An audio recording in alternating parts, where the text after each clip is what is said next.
Hello and welcome to Space Visualiser. I'm Dexter. I'm still Paul. And we've got a lot coming up for you this afternoon, including a 2013 interview with Anakah Wills and William Russell. Josh Snares giving us his 5 top missing episode facts and rumours. And a brand new interview with Kay Patrick from The Savages. Savages. Don't stockpile loo roll, people. Stockpile hardbacks. And review of deaths. Matthew Toffolo will discuss the legacy of missing episodes. We will be going over to our social hub later on to hear what you guys are saying at home. Most importantly today, though, it's Mama Ballard's birthday, so everyone give a big happy birthday wave from Doctor Who World. Is that a thing? Is she 21 again today? She's 40 because she was 18 when she had me. Fair enough. Okay, without further ado, let's get on with our first bit of VT. Don't forget, you can contact us via the email below and using the hashtags #SpaceVisualiser.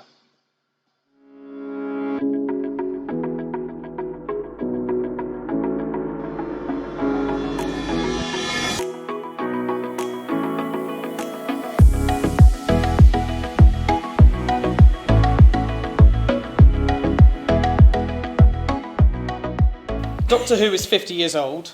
Why do you think it's lasted so long? Why has it lasted so long?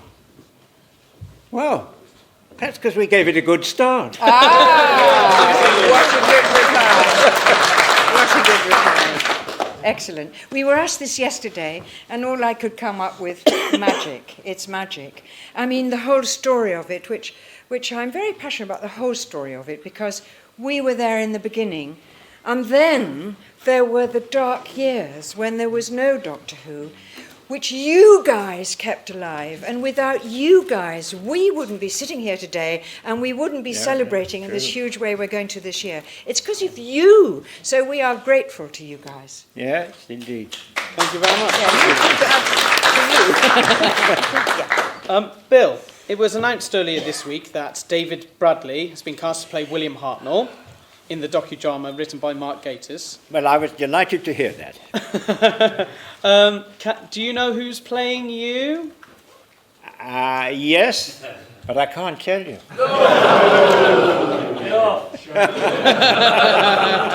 No, listen, you know what, we were talking before. It's in his contract. It says, if you talk about it, we will clap you in irons. And, So you'll be carted away. So he a typical mustn't say. BBC contract then, really? Well, it was a very, very, very long contract. Was it really? Was it? Oh, it's enormous.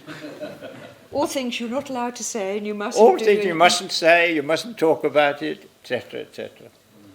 Wow. It's so bizarre. So it'll all be revealed All will be revealed. one day. I don't know when. Yeah. Sometime Watch this your year. space. Sometime this year. Fantastic. I got the most Bet. extraordinary letter from the BBC. Am I allowed to say it, Matt? Shut up. I will So you anyway. just got an extraordinary letter The from the most BBC? extraordinary letter from the BBC. And I couldn't quite make out what it was saying. It was saying, so this is the great big year, yes, and it's all going to be terribly exciting, yes, and if you are asked to do things which you're not quite sure about, please be in touch with us. I thought, I don't know what this is saying, and so I called up Matt. He said, they're trying to keep control. As though any of the other channels could possibly do anything about Doctor Who. I mean, Yeah, sorry, I'm sorry. No problem. Annika, yourself and obviously the much-missed Michael Craze worked with both William Hartnell and Pat Troughton. Now, most fans, in my opinion, remember you more as a second Doctor companion. What do you consider yourself, a first Doctor or second Doctor, or it just doesn't matter?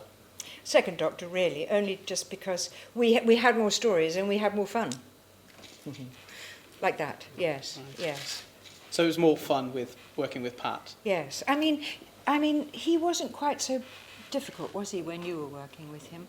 Bill? Yeah. Oh, no. No, you see. Not no. at all. No. Not at all.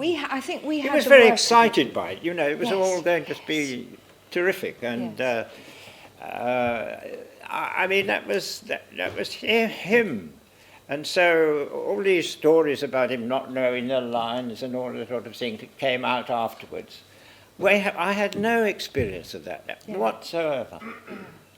He was always very, very good. He was a very accomplished film actor. Very. Thank you. A question for both of you. Actors always speak about the fun that they had in rehearsals and how much enjoyment they got out of rehearsals. But what are your memories of the BBC canteen? My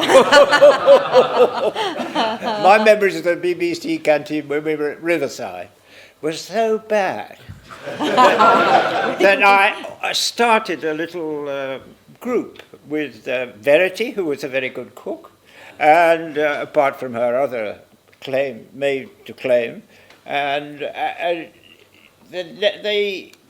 the thing was, we had a very short lunch break, so we only had an hour, so it had to all be ready, and we said, well, all right, we'll do it one each, and that'll be 4 days. We've got a month, and so we used to cook up, with the help of my wife, of course, a meal, and I always remember Bill coming in. Once he came in, and he had a magnificent basket from Fortnum and Mason's. Wow. That was pretty good. Wow. I don't think ours were as good as that, but they were better than the BBC canteen at Riverside in those days. It was very primitive. Well, I have to admit that when working with Patrick Troughton, we didn't bother with the canteen at all. We just went straight to the bar. Did you... Now, during the 60s, Doctor Who had quite a huge pressure, a gruelling schedule. Do you think that's true to say? A gruelling schedule? You were filming all the time, it was back to back. You didn't have much time off during your time on Doctor Who? Well, I don't think we had much time off, but it was always busy. We were busy, yeah, I suppose we were. But I like that. I mean, I like when I'm working and a lot of things are happening. It's when you go on a big film, as I did sometimes, and hang around. Yeah. My experience of that... Boring. Very boring. Yeah. Very boring. What I remember was that, having worked in the BBC from very young, this was how you expected to work. You expected to work like that. You know, you work 6 days a week. Listening this morning earlier on to Carol Ann Ford, I found that interesting, because she was saying, you know, how she couldn't step out of the front door and everybody... I never had any of that. When Mike and I got the characters, we were left alone. We weren't hassled by the public at all. I don't know, nobody sort of noticed, really. Would have you liked to have been hassled? No, I wasn't. I like it now, because I have to show off.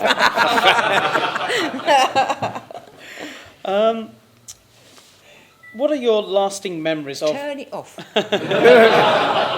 I'm the lady who sits in the quiet coach in the train saying, like the head prefect, switch your mobile off. Yeah. What are your lasting memories of Bill Hartnell, for both of you? Lasting memories? I have memories of him all the time doing these things. And usually very happy memories.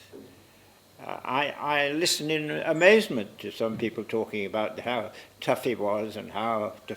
I mean, I think it was partly that he he'd sort of made his mark playing these tough sergeants in Carol Reed's film, The Warehead, all these things. And sort of one had an image of him as that, because they were very successful films.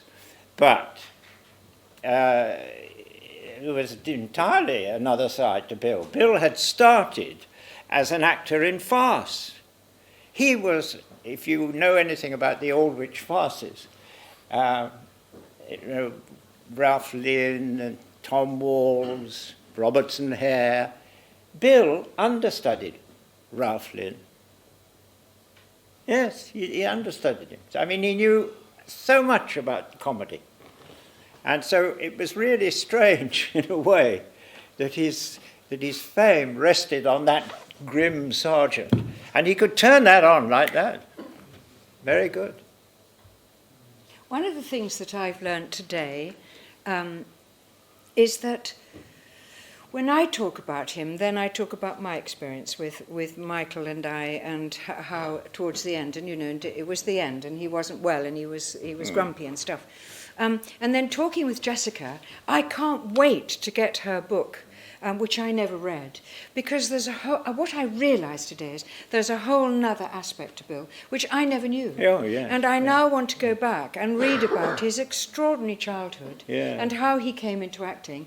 And so I'm going to hold back talking about Bill Hartnell until I've read this book, because I think there's a whole lot more to him than we know. Oh, there and is. certainly more than I knew. Yes. Yeah. So that's my answer. Okay, thank you. Okay. Now, you're among friends here, and this is a question I asked yesterday. So don't be afraid to answer this. But which monster did scare you the most? So, okay, you can tell us. I can answer that easily. The Daleks. I do remember a fight with the Dalek, and I don't know whether it was the first one that they appeared in or the second, but I know that I had to struggle and get the top off. And I hadn't, that was going to be the cut. But I obviously looked as if I was doing more, and I put my hand inside, and I pulled out, feeling around in the bottom, I pulled out a sort of dirty old dishcloth. And then cut. And I said to Morris, you're keeping that, aren't you? He said, oh, no. We'll go down with you like that and then finish.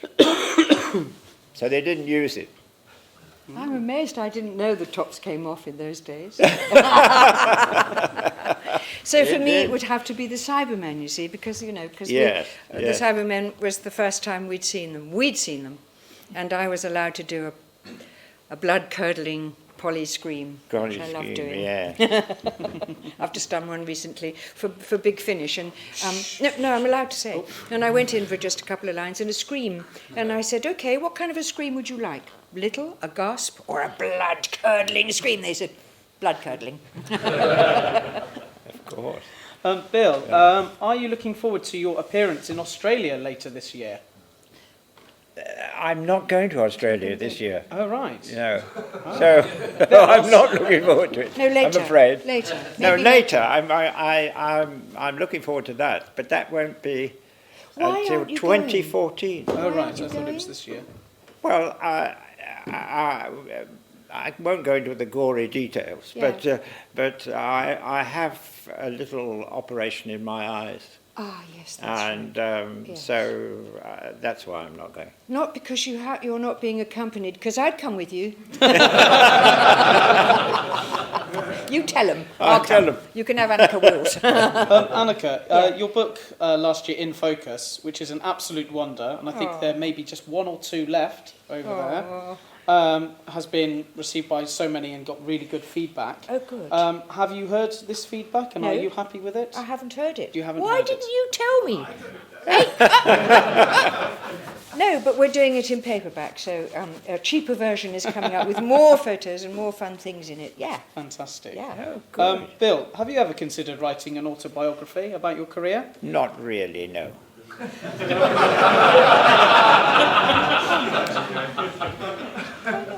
Well, I think, I imagine you've got to be... I enjoyed my career, but I enjoyed all my career. From the moment I became an actor, I was happy. I made a decision which that was what I wanted to do. I didn't want to do anything else. So to remember, I can remember it quite well. And thanks to Doctor Who, I have to look back and see these things and say, oh, yes, oh, I remember him and him and him. You know. So it's very nice. But I'm not a writer. And I think perhaps you have to be a bit of a writer to write your autobiography. Can I tell a story? Can I tell a quick story? Yesterday, Bill and I were sharing a taxi drive to Barking, and because I remembered before and I asked you again, but he has such a memory, so he takes me back to 1951, the New Theatre, Alec Guinness. Yeah. Go on. Well, yes, this was my big break. I was in rep in Oxford, and I got a letter from a friend saying, "Am doing full quarto of Hamlet with Alec Guinness. Do you want to be in it?" Well, you know the answer. Yes, I do want to be in it. So I went down, and I was very excited. I gave in my notice, I retired. I told the landlady, "That's it, no more, I'm off to London." And so when I arrived in London, I had to find somewhere to live. So I went to an agency called Sybil Rang and Ap Simon, which was in the High Street in those days of Hampstead. And they gave me some addresses, and I walked down the hill. And of course, I knocked on the doors and went in, and as soon as I said I was an actor, they either shut the door immediately or they said, "Oh, that's no good." So by the time I got to the bottom in Fellows Road, I was a bit nervous of saying what I was doing. Anyway, the door opened at number 5, and this small lady opened it, and I said, "Perhaps before I begin, I better tell you I'm an actor." And she said, "An actor? I've never had an actor. Come in." The beginning of a beautiful friendship. Went on for a long time. No, but now go on and say, and then the Hamlet, and then... Oh. Because Michael Gough was in this Hamlet. He played Laertes, so that was... That's right, yes, right, he was. Connection there. Yes. But, when I went finally to see Henry Sherrick, who was the impresario who was putting on the play, I said to Frank Hawser, who was directing it, I'll see you there. And he said, "Yes, you'll see me, I'll be there." And as I went up the stairs of Henry Sherrick's office, rather like these stairs, and he said, I said, "There's Frank." I said, "Here I am." And I was all excited. He said, "Yes, there's something a bit difficult. I don't think you quite understood my telegram." I said, "What do you mean? What's happened?" I said, "Frank, what's happened?" He said, "Well, you don't have any lines." I said, "No lines? Well, we might be able to get one for you." And still stunned, Henry Sherrick opened the door and said, "Are you coming in? See me?" He was putting the thing on. And I was dazed, but I went in, and he offered me £7.10, I think it was. And that was a little more than I was earning at Oxford. So I said, "Yes, the beginning of the story." And it was such an extraordinary thing to be told. You know, I said, "Frank, I've given up my contract. I've given up everything. I've come here to London to be with you, you see." But there we are. But can we go on with the story? Yeah, I love it. fine. Because you see, he remembers everything. It's brilliant. So then, the first night, and then the lights. Oh dear. The no. I don't think sets. I ought to tell them. Yeah. Oh, do, because I think it's really interesting. Well, Guinness was fantastic to watch rehearsing, and it was amazing. And I was sort of totally aghast, thinking, "What the hell am I doing here?" I better get back to rep. He was wonderful. And then came the first night. And we had at that time, this was in those days the new theatre. It's the Noel Coward Theatre that today. The new theatre had just installed a new lighting system. And so most of the action of the play was played on an empty stage with the lights picking out places where the actors would get into. And there wasn't much scenery. I think there was an arch at the back, that was about all. And we got to the ghost scene on the first night, that was fine, except that just before the end, before the ghost goes off, the lights went all like that. There was total darkness. And I couldn't see. I was standing in the wings. I was like this. So I couldn't see where the actors were. I knew the audience couldn't. And then it suddenly started to change. And what had happened was the young man operating the lights thought if he pressed that button, it would just go back and then he would get back to the start again. Instead of that, it went through the whole play. And lights came up all over the place. And you can imagine the effect on the poor actors. Yes. Alec would just get into a light and it would fade. And what happened was everybody was laughing. Well, everybody was laughing, like you're laughing now. Yes, it was a complete disaster. Disaster. Oh, terrible. And then tell a bit about, because I found so I'm very good at interviewing people. No, you don't. Go on, tell about what he did then. When he did the... Oh, well, he got terrible reviews. Everybody panned it and said horrible things. And, well, what happened was that Alec, in a sense, gave up. He I don't know quite why, but I mean, he came on to be or not to be, and he just mumbled. To be or not to be, that was the question.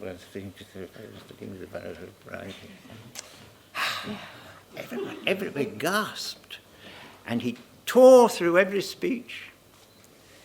And so there wasn't very much applause when we ended.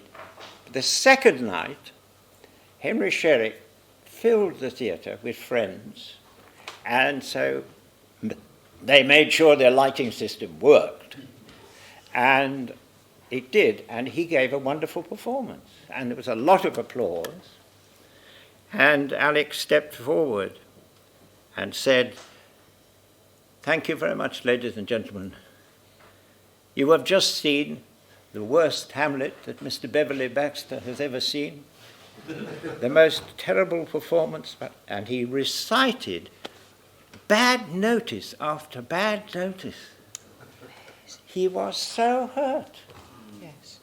It was awful, and we didn't know what to do. And you were all standing on the stage dying of death. We were just standing there. Yeah. Yes. But it was a strange disaster. And the only critic who came back was a critic called Harold Hobson, who used to write for the Sunday Times. And he came back and gave us a good notice. But it was too late. We were off in 6 weeks. And I wasn't out of a job. I think you should write your book.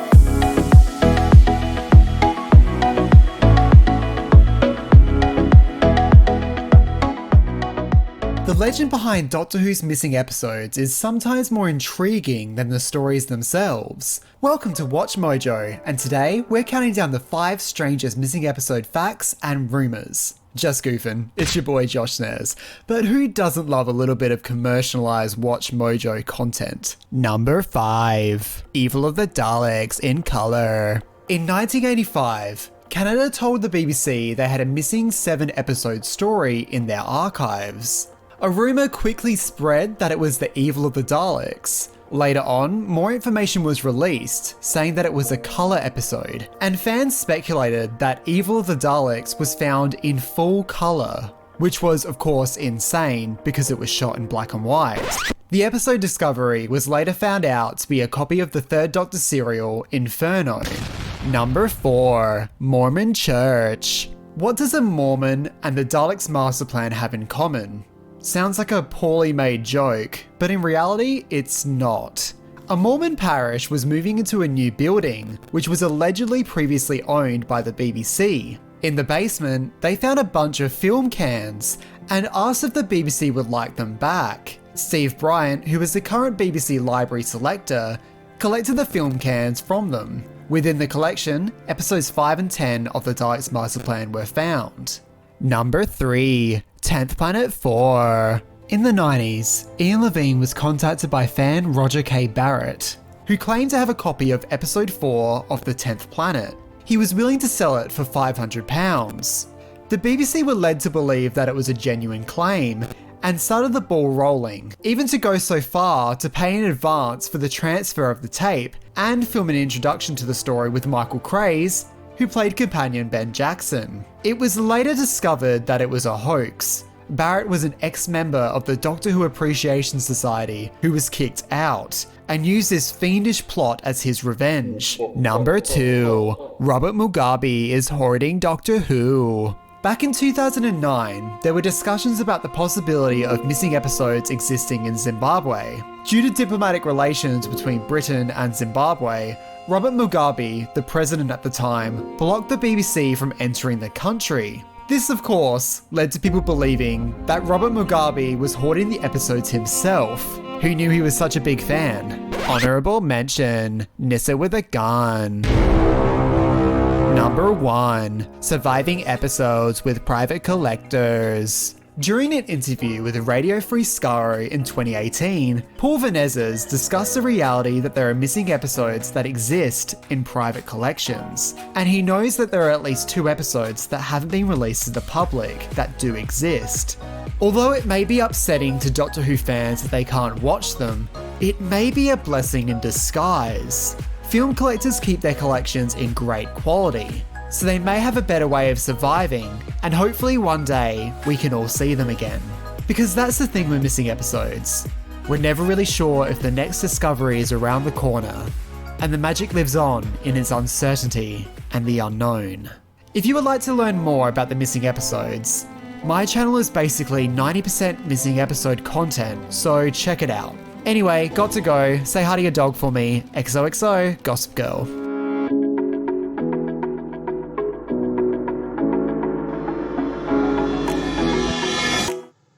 Hello and welcome back to Time Space Visualiser. Thank you for all your positive comments so far. We're going to go straight over to our social media hub. Hello, Jason. How are you? Hey, good afternoon. How are you doing, Dex? Good, thank you. Have you had a good week? It's been a good week, and I'll tell you what, the week's been made all the better for all of the lovely comments and feedback we had since last week's event. So a big thank you to everybody who took time to send some nice comments to us over the course of the week. And have we got any feedback from today so far? Yes, we had lots, actually. So if you bear with me, I'll run through some of it. So first off, a shout out for the lovely Andrew Stocker, who's in Bristol today. His favourite Doctor is Patrick Troughton, and he's really looking forward to this afternoon's TSV presentation. We've got Matthew Purchase, who's also messaged in saying he's looking forward to, again, an afternoon of missing episodes. So we've got quite a lot of missing episodes fans out there. A message dropped in from a true Doctor Who fan. Sadly, being a key worker, can't join us today. Just wanted to give a shout out, actually, because key workers are so important to us right now at this stage. but going to catch up with us later. So knowing that we'll give Pat, Debbie and Fraser a lot of our love this afternoon. The Curse of Cedric, great name. Can't wait to see what Fantom are going to cook up for us today. I think we've already cooked up a really brilliant first interview for you, and I know we've got lots more in our packed afternoon. Lovely. We've had a couple of selfies in as well. Oh yeah, we've Just got quick, selfies. Are we retweeting? Yeah, we've got a couple of selfies in. Short James, lovely selfie of you all there drinking wine. If you've a spare glass, I could do with it right now. And finally, Cliff Chapman, loving the woolly headband there with your 1960s filter. So hope you're enjoying the afternoon as well.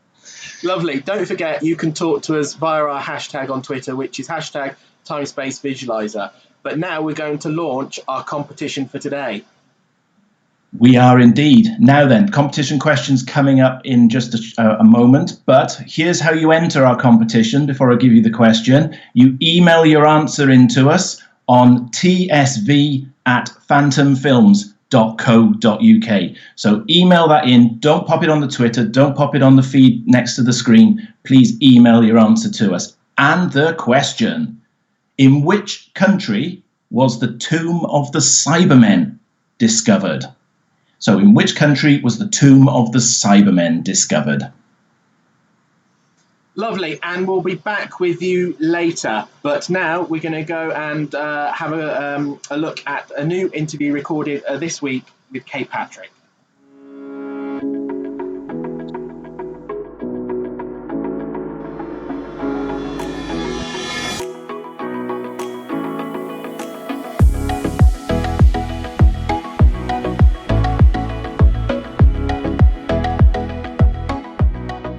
Okay, thank you for joining us this afternoon on Time Space Visualiser, where we are focusing on the missing episodes of Doctor Who. I'm very lucky now to have someone who is a little heard voice, having had a couple of parts in Doctor Who and suffers from the missing episode syndrome. This person is a British Soap Award winner, director, producer, author, actor. Please give your round of applause at home for Kay Patrick. Thank you. Kay, it's lovely. Thank you for joining us today. My pleasure. How are you doing in these very odd times in which we find ourselves? Feeling very odd. It is strange, isn't it? You wonder what it will all be like when it's over. Yes, that's it. It's one would hope for a slightly changed world, maybe a slightly kinder world. Who knows? I hope so. Yeah, I mean, certainly a more united world. Well, that would be wonderful. That would be wonderful. Yeah. If nothing else, that would be fantastic. It's like sort of science fiction in itself, in a way. It's almost like a very bad B movie where like War of the Worlds, when the Martians come in and they're about to annihilate the whole of the human race. But you see, in a bad B movie, they don't succeed. No, and they won't. We will get there. Don't we will quite. get there. Now, I know over the years, you've done so many different things, not least of which was your huge stint on Coronation Street, yes. for which you did win your British Soap Award winner. So just to give people an idea of the fact that actually there are things beyond the world of Doctor Who. Yes. I'm guessing since you spent so long doing those roles as director and producer as well as everything else, that's something you've really enjoyed. Yes, and the other thing I've done is I've worked across the board in different media. I've worked in radio drama, which I absolutely love. I've done television, obviously as a director and as a producer, but mainly a director. And I've directed in the theatre. So, I mean, that's having acted in the theatre many years ago. So that's been great. And then to actually write the novel, which took quite a lot of doing. So yeah, it's been good. I like a challenge. Very clearly, and it certainly seems to have kept you busy. It has. Now, as you know, our focus this afternoon is all about Doctor Who, all about the missing episodes. It's often thought of as rather short-sighted of the BBC to have sort of ditched as many old black and white programs as they have. At what stage were you aware that a couple of your episodes were indeed sort of gone, possibly for good? Well, really, I never knew, until I got it, the Doctor Who Society got in touch not that long ago, a few years ago. So no, I had no idea, but I wasn't surprised. I mean, at the time, I think I did Doctor Who and the Savages in '66. I'm not sure, but at the time, although it was a popular program, it's nothing like it is now, and nobody could have foreseen that. Really, nobody could have foreseen that it would be still going. How many years later? Yes. Yeah, I mean, we're creeping very quickly up to the 60th anniversary mark. So it's amazing, isn't it? It really is, and that it's so popular still all over the world. It's just astonishing. Yes, and of course the only other thing that really comes close is Coronation Street in itself. So you can hand on heart say you've worked on 2 legendary TV. Absolutely, I'm very honoured to do so. Yeah, yeah. So your initial appearance in Doctor Who does exist. You were in 2 episodes of The Romans. I was. I mean, how much is Poppaea, and actually in itself, although a relatively small role, you do get rather a nice plot to poison Barbara because of a wicked woman. I'm a wicked woman. It was fun. And then the next year, a very different kind of character, a rather scatty, silly character. So it was quite nice to have that. Yeah, two very different things. What do you remember about working with people like, I mean, you had William Hartnell, Jacqueline Hill, William Russell. What do you recall about working with them? Well, I know William Hartnell is known as an irascible character. I thought he was lovely. It was his birthday while I was doing it, and the producer had organised for him to go out for lunch, and with obviously Jacqueline and so on, and he insisted that I went too, and I thought that was really kind. So he was very, very kind to me, but he wasn't a well man. Certainly he wasn't by Doctor Who and the Savages, really. And he did have problems with lines and things, but I and of course he was a very, very good actor. And obviously the other 2 were delightful. People were very kind to me. They probably realised I was an idiot. So back in those days, I mean, what led you to get those roles? Was it simply a case of an agent putting you forward, or was I think I wrote to Christopher. Yeah. Out of the blue, and out of the blue he saw me, and out of the blue he gave me Poppaea, which was wonderful, because I hadn't done a lot. Well, I don't think I'd done any television before then. I'm not sure. I may have done Crossroads at one point, which was a spit and a cough. And then he very kindly cast me the year after in a different role, which was nice. It was good. Very kind. Yeah. He must have thought I was all right. There must have been something, otherwise you would not have been asked back. No one. No, but you know more than anything. One of the things I think that did get me asked back was when I first started acting. I was doing, after going to RADA, I went into rep, and it was twice nightly, once weekly. And it was very hard. And if something went wrong, you didn't, you covered, you were able to help your fellow actors out and so on. It stood me in good stead for Doctor Who, because that was on film and you couldn't do retakes. You couldn't stop and say, oh, could I do that again? You had to. And of course, poor Bill, his memory wasn't that brilliant. So you were able to help, with that experience behind me, I was able to help a little bit. And you certainly, as I say, never stopped and said, could we do a retake? Or, no. Oh, I'm sorry, I think I forgot my lines. You got on with it. You cracked on. The first one, The Romans, you were at Riverside, which I think we were, yes. Yeah, notoriously not a huge space. How did you find working in such a small area? Well, of course, not having directed, I wasn't aware of the logistical problems, but I was aware that when we were running up and down corridors, which there was a lot of in that, it was the same corridor. So you'd run down one, you'd turn around and run back with a different sort of background in the. So I remember that very well. Yes, and of course it was. It had some, like Derek Francis, terrific comedy actors. Yes. Oh yes, yeah. I mean, Derek Francis really carries that. There was Derek Francis. Sorry, yes. It is unusual in that for Doctor Who at the time, it was very reliant on comedy and on the comic element in that particular story, The Romans. It was unusual.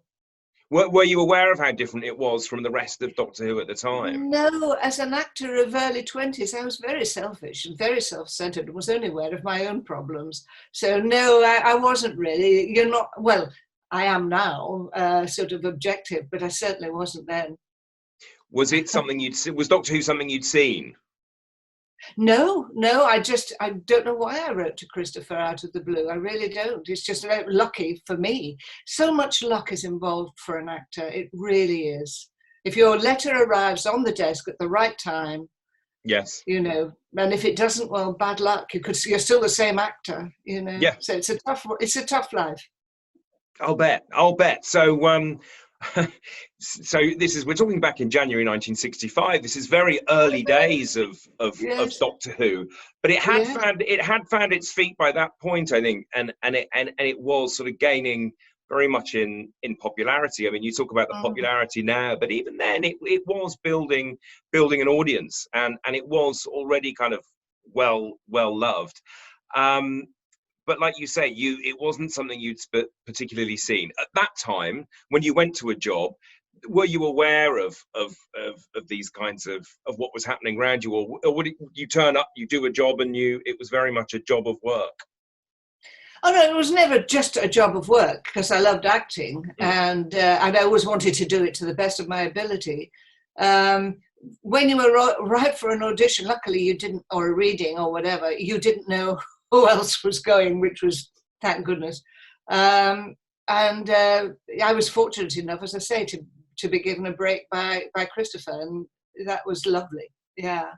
But I think I wasn't then, because I'd never dreamt of directing, because women didn't direct much in those days, not at all. So I wasn't aware of a director's problems. I am now. Yes. Yes, but, of course. I wasn't then. Yeah. Of course. I guess that throws a different light on for you, certainly now, having directed and produced. I guess looking back, you would see those things in a very different light than you did at the time. Yeah, I was aware, in retrospect, many years later, of the limitations for a director like Christopher, the space limitations and so on. You know, so I can appreciate what he achieved.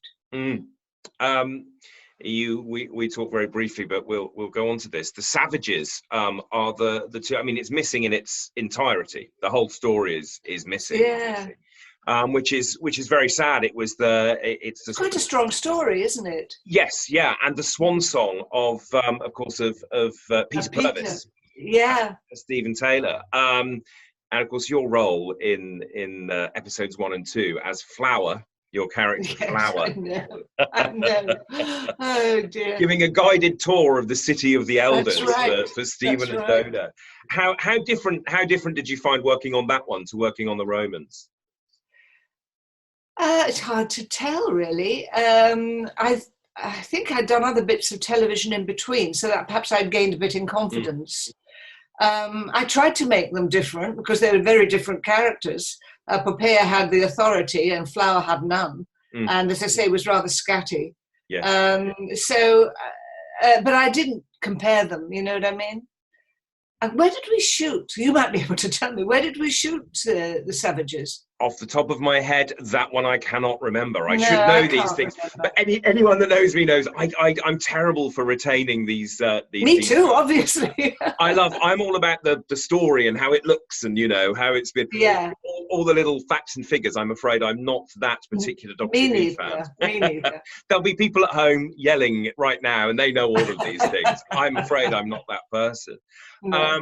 Were you aware that it was going to be Peter's last story when you were in? No, I don't think I was. No, I mean I did know of Peter before because his first wife I was at school with, strangely enough. Right.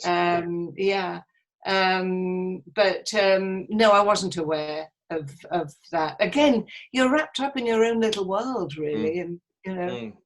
Well, I was. And what was Peter like to work with as an actor? Oh, he's lovely. He's a lovely man. Well, much like yourself, of course, he went on to do other things away from acting. Yes, and he's kind absolutely. of more known for that. But how did you find him to work with as an actor? Oh, he was superb. You know, knew exactly what he was doing. Yeah. That's good to hear. And were there any noticeable differences in the year gap between working on Doctor Who and then coming back for the Savages? Were there any noticeable difference with Bill Hartnell by that point? Only that I think his memory was a bit worse, not so good for the second one. But again, early 20, you are wrapped up in yourself as an actor. I'm more sensitive now to what's going on around me. I'm certain. Hey, we were all like that in our 20s, I'm sure. I know, it's awful, isn't it? But I mean, some fantastic names that you've worked with in front of the camera on Doctor Who. We talked about Jacqueline Hill, William Russell, you got Maureen O'Brien, Derek Troughton. Yes, dear Maureen, yes. For you, as you've then gone on and had these other multiple strands to your career, who else stands out for you in terms of someone you've worked with either in front of or behind the camera? Do you mean on any? Well, anything. Some of my greatest moments were in radio with directing actors like Paul Schofield and Dame Wendy Hiller, and those are things I'll never forget. The icons. I mean, how lucky I've been to work with people who knew exactly what they were doing and demanded the same standard from you, which is really good. You didn't muck around, you needed to know what you were doing. So I've been fortunate, really, in working with some very, very good people. And as I say, it raises your standard. Of course. And how lucky to be able to work with people that do that. Very often, very often you hear of directors who have actors who maybe aren't as willing, maybe to be on board. But if you're all working toward the same end and demanding a certain standard, then it's just. I think the thing is, first of all, you need to understand the script, and then you need to know what you want. And then you need to know how to communicate that. And because I'm an ex-actor, I did know how to communicate. And I knew what was possible and what wasn't possible. So, and as I say, working with such great actors, I forgot people like Derek Jacobi and so on. I've been very lucky, very lucky. Well, I'm sure you wouldn't have ended up there without the skill and talent that you obviously have. I've really enjoyed some of your. I'm a big radio fan. I listen to a lot of Radio 4 drama, and lap that up. What differences are there between that visual directing for television and the kind of directing that you need to do for radio?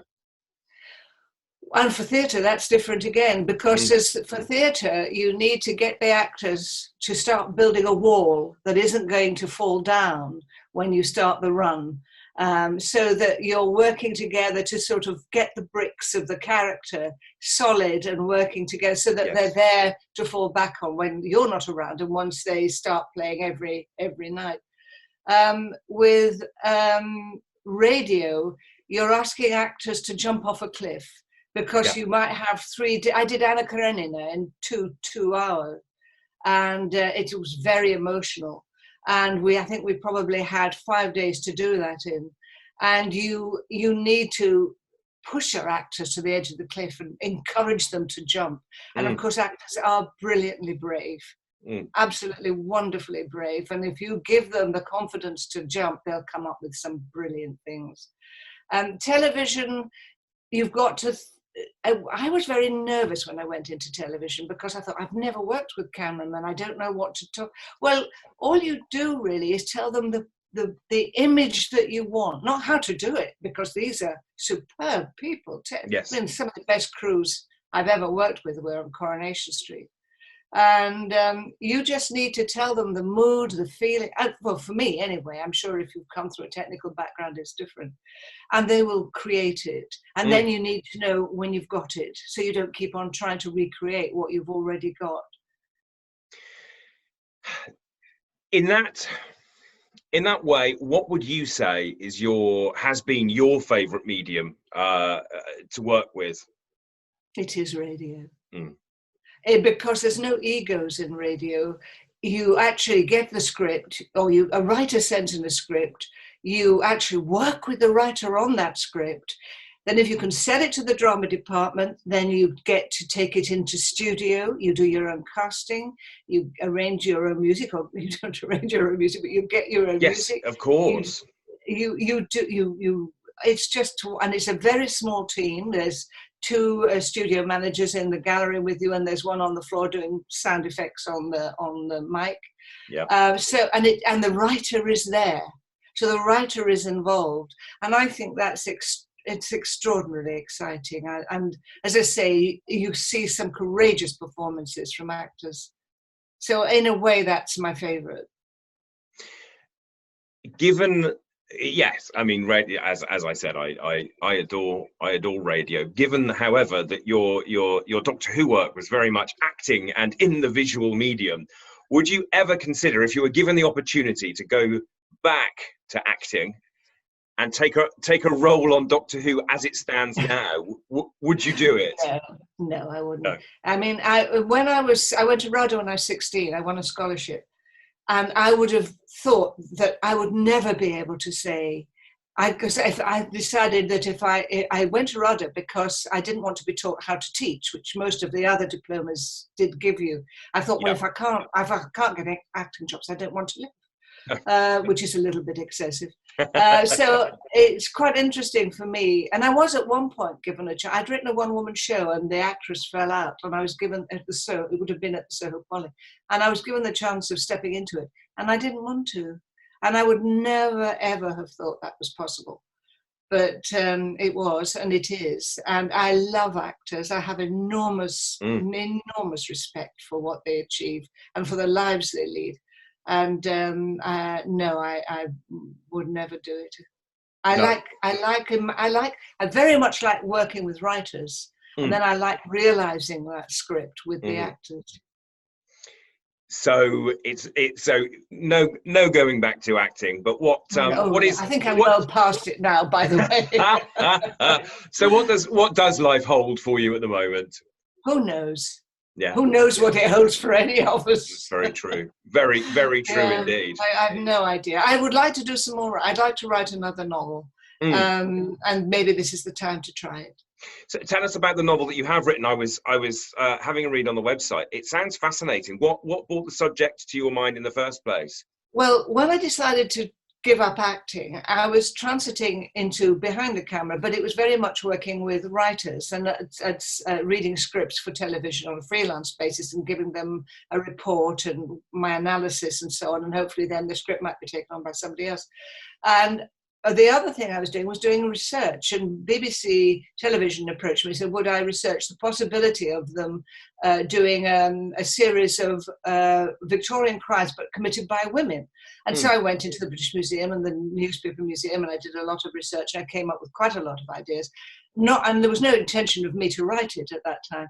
And they chose 6. And there was one which fascinated me, which they didn't choose, which I was astonished by, and it kept bothering me. I mean, this is quite a while ago, as you can tell. And it kept coming back, and I'd try something. I'd think, no, that's rubbish. And I'd try something else as a play. No, that's rubbish. And while I was working in radio, I also did a historical documentary based on a murder in the Tower of the James St. Thomas Overbury. But I still didn't do this novel. And then I don't know what kept bringing it to the fore, but it did fascinate me. But I didn't want to write the actual woman. It was the crime that fascinated me. And I didn't like her at all. And if you're centering your character as somebody who's done something bad, you need the audience or the readers to care about her. And I began to see a way through. And I moved it from Victorian times to the Edwardian times because there was a lot of corruption in government at that time. And it was a strange time of movement, like the labour movement or the women's movement. And my central character, because of her birth, and she didn't know who her parents were, she was brought up in an English-speaking convent in France, she had no choices, really. She did actually, when she was 18, the money that nobody told her where it came from for her education stopped. And the Mother Superior said you could either, well, you've got to work in the kitchen and in the gardens, and that was it. And she'd seen young women working there, just had their life draining away from them. And she thought, no, I'm worth more than that. So she stuck her heels and she refused to eat. And then this man appeared from England, from Harrogate, and he was a solicitor. And he said, I've been instructed to take you over to England, and she still didn't know who her parents were or who he was really, but her Mother Superior had done a background check and he was secure and so on. So she went to England, and then we follow her life. What I had to do was invent another family, which was an aristocratic Downton Abbey type family. And the head of that family was a sort of almost like a Nelson, Duke of Wellington kind of figure. Yeah. And a public hero. And his son was a bit of a ne'er-do-well. And he comes home in chapter 2 and he finds his father dying, and in fact dies. And as he's dying, Evelyn, my character, can hear him say Montrecourt. And of course, my female character was called Marie Montrecourt. And he starts to get curious about this name that so bothered his father. So he starts some detective work. So we, as a reader, can see Marie's attempts to lead her life and make her choices. And from Evelyn's point of view, we begin to uncover her past and realize she has no choices, really. And that's how the two come together. And I'm told it's a good read. Wonderful. Well, it is available. I know it's available on Amazon. I know that there are links on your website. I'll include a link. I'll include a link at the end of the interview so people can see, because I know that any monies you raise from that is heading for charity. It goes to Alzheimer's research. Yeah. Yes, because my sister, while I was doing it, was dying of Alzheimer's, and she did read the novel before she died, which is good. But I felt that it is such a terrible disease. Well, they all are, let's face it. But that one is, and it's so distressing for the people around. So it's particularly cruel, isn't it? Research. Yes. Yeah. Well then, before I wrap up, it's been a lovely chat. Can I just ask, what's your overriding memory of your times that you appeared on Doctor Who? Oh, goodness me. I don't know. Nobody's asked me that. Gratitude for a job, but also the realization I was working with, some of the top people. I mean, Bill Hartnell was, quite something to be working with in my very, early experiences of working on television. So I think, and you're right, there was that sense of it becoming something that was going to, you didn't realize it would last like this, but that was breaking new ground, let's put it that way. Well, you were right there, almost at the very beginning. So just 2 years after it had started, less than that, and breaking new ground with them. So, Kay Patrick, I'd like to say a huge thank you for chatting with me today. And I know that everybody at home will join me in giving you a massive round of applause. Thank you very much indeed. Everyone, thank you for your kindness. Thank you.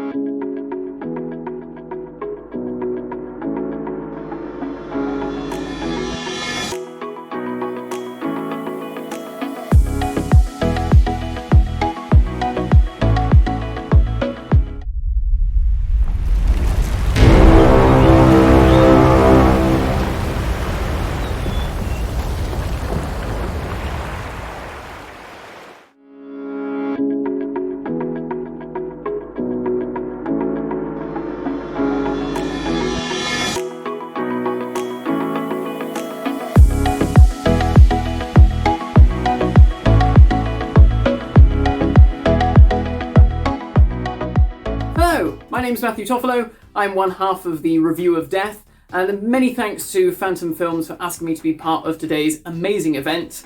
And I'm here to talk to you about the fact that just over 11% of Doctor Who is unwatchable. And no, I'm not talking about stories like Time Flight, I'm talking about the missing episodes from the 1960s. Stories from the William Hartnell and Patrick Troughton era. Now, from 1967 to 1978, Doctor Who was being unceremoniously junked, and Doctor Who wasn't alone in this. Several other programmes of the period were subject to the same fate.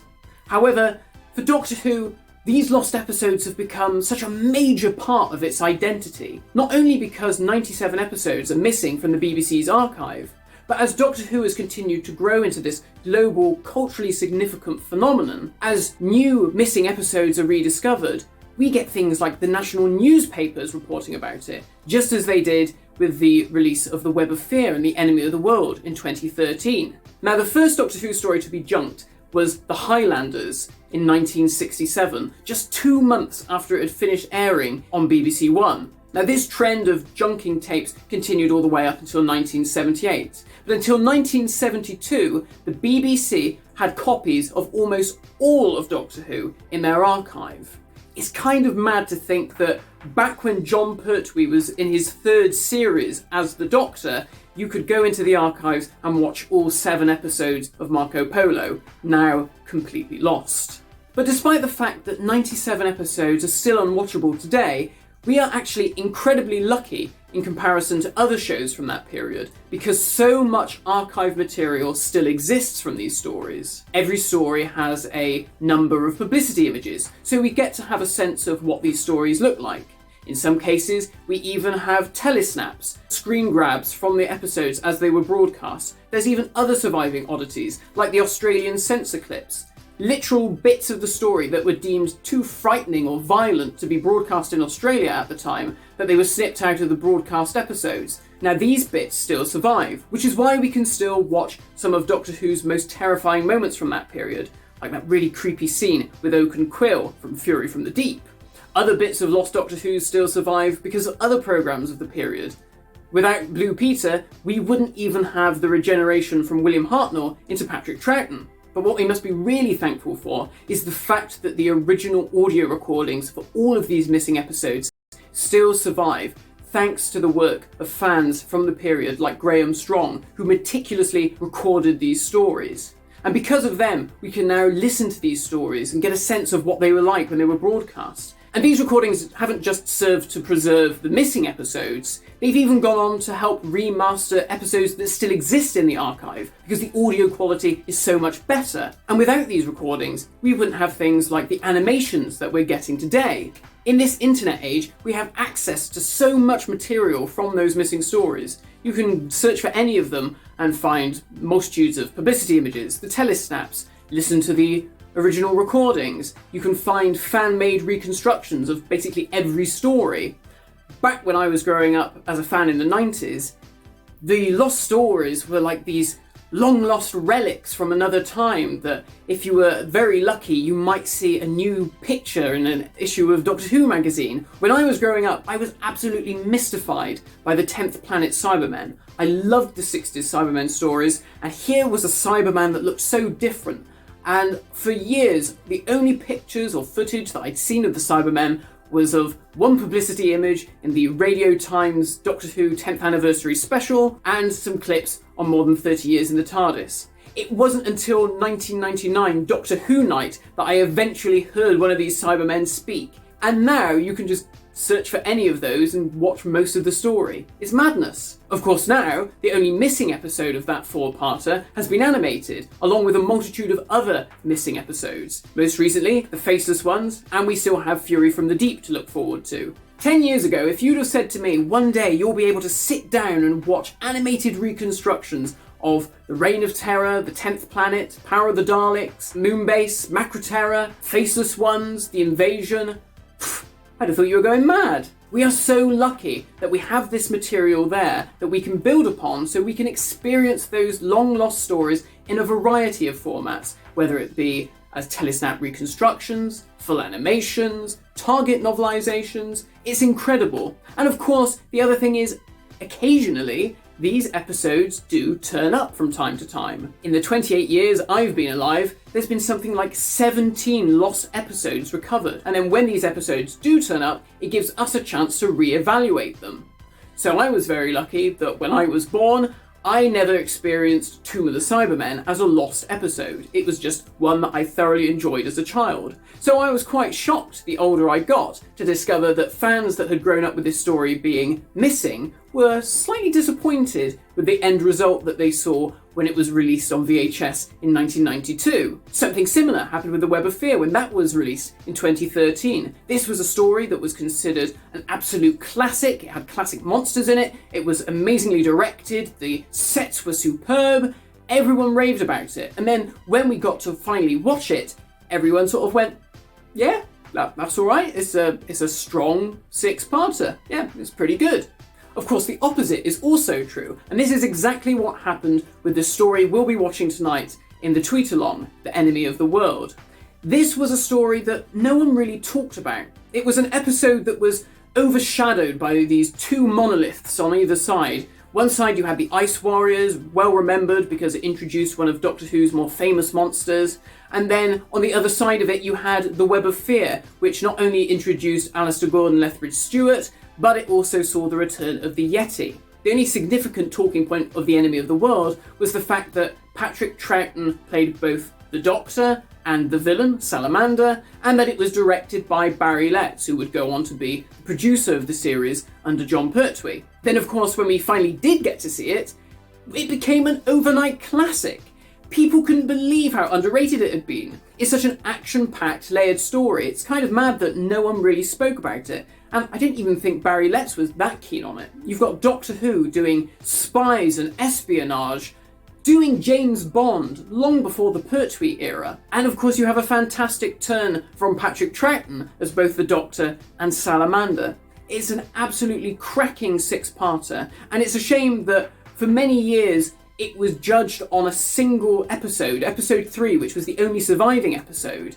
And unfortunately it suffered from that middle episode syndrome where not an awful lot happens, but then when you stick it in with the other 5 parts, it flows together beautifully. Now, of course, we might not ever get quite so lucky as we did with The Enemy of the World, and hopefully one day you will get to see more of those lost episodes. Whether or not we'll get to see all 97, well, as time goes on, it seems to get increasingly unlikely.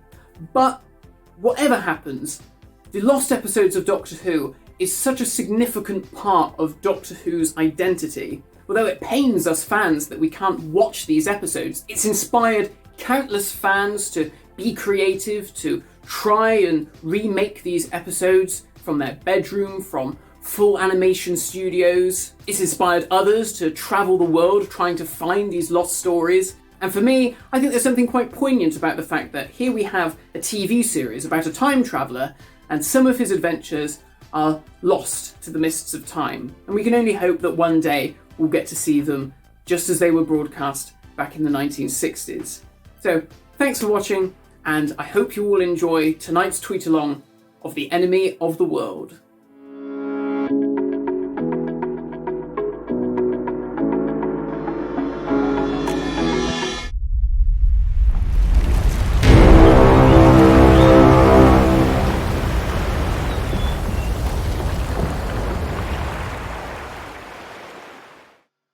Hello, you're watching Time Space Visualiser. Now, don't forget to subscribe to our YouTube channel, as this week we're going to be hosting a lot of missing episode related videos, including footage from a Missing Who event a few years back, with footage from Sue Malden, Ian Levine and the restoration team. And also we've got a retweet and follow competition currently on our Twitter feed where you can win a selection of Fantom books. But let's go over to our social hub. Hello, Jason. Hi there again, Dex. So, Terry, what are people saying this afternoon? Lots and lots and lots of comments coming in this afternoon. I'm going to run through some of what we've got here. I've got a comment in from John Rivers. Brilliant to see Anakah and William. He'd not heard the anecdotes before, and Anakah's always amazing value, which of course she always is. I couldn't not shout out young Master Berryman again this week, who's absolutely rocking his first Doctor cosplay. Thanks for the photos on Twitter there. Jay Quinn, watching at home. Anakah Wills and William Russell, what a great way to start. If you could throw a Heineken my way, Jay, I'd really like that. Lots of love out there for the Romans as we went through the interview with Kay. Paul Devine, Matthew Holzman, Tenacious Barlow, amongst many, many others. Andy Stark going for a rewatch of the Romans actually this weekend off the back of that. Bogpuss Grumpy Cat, Fabulous name, that. Really enjoyed the interview with Kay Patrick, conducted with perfection by our very own Andy Footer. And the last shout out here, Angela and Dave Roberts, having another fabulous Saturday afternoon watching us here on Time Space Visualiser. Lovely. Well, there's still time to enter our competition this afternoon. There certainly is. Yeah, and the question is, in which country was Tomb of the Cybermen discovered? Now, you've got until 4 p.m. this afternoon, so that's another 50 minutes to get your email into tsv@phantomfilms.co.uk. Now, we're moving on to our next video, which I will hand over to Jason to introduce. Yes, thanks, Dex. So I had the pleasure this week to sit down and have a lovely chat with the amazing David Troughton. And we're going to present that to you right now, my interview with David Troughton.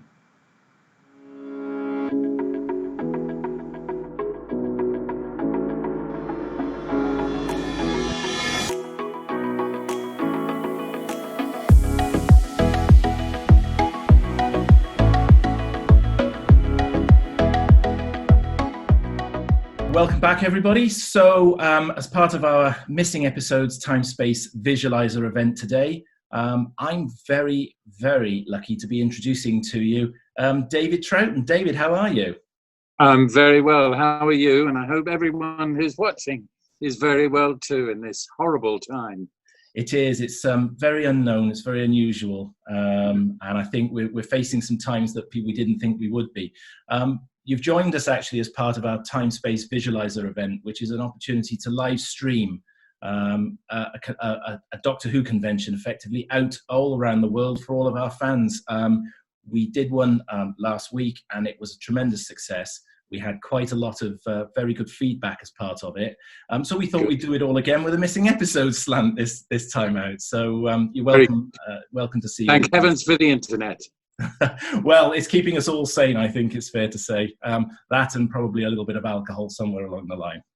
Mm-hmm. Okay, so realistically, we're here to talk about missing episodes. So it would be remiss of me if I didn't go all the way back to your very first Doctor Who, which was a fleeting appearance, it's fair to say, on The Enemy of the World, which is a recently rediscovered story for us in the world of Doctor Who. What do you remember of it?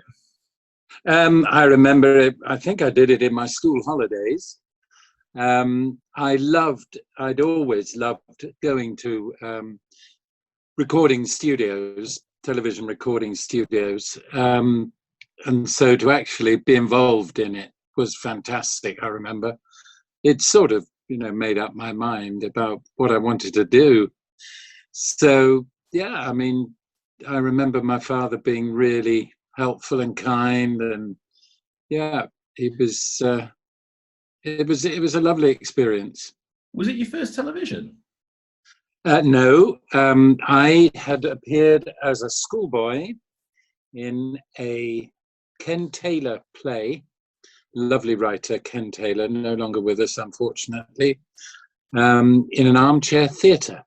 It was a series of, they used to do proper plays in an evening. And this was with Richard Pascoe. And I had the immortal line, KV Fanny, which is my first professional line. So KV being the Latin for lookout, and Fanny being the nickname that we called our schoolmaster. It was a story about a put-upon schoolmaster who won the pools and then realised he hadn't sent the letter, so he didn't get any money. So yeah, it was a sort of light-hearted play, but I was about 11 then. Yeah, that was my only. I mean, you were born into a theatrical family, it's fair to say, one of some notoriety. Was there pressure from the get-go to become part of the sort of showbiz, or was it something that was in Absolutely you, not. No. In actual fact, I wanted to be a stuntman for a long time.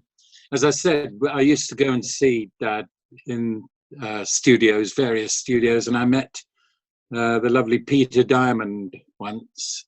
He was King Stuntman of the BBC. And that sort of got me onto the path that I fancied falling about and getting hit and various things. That soon went, of course.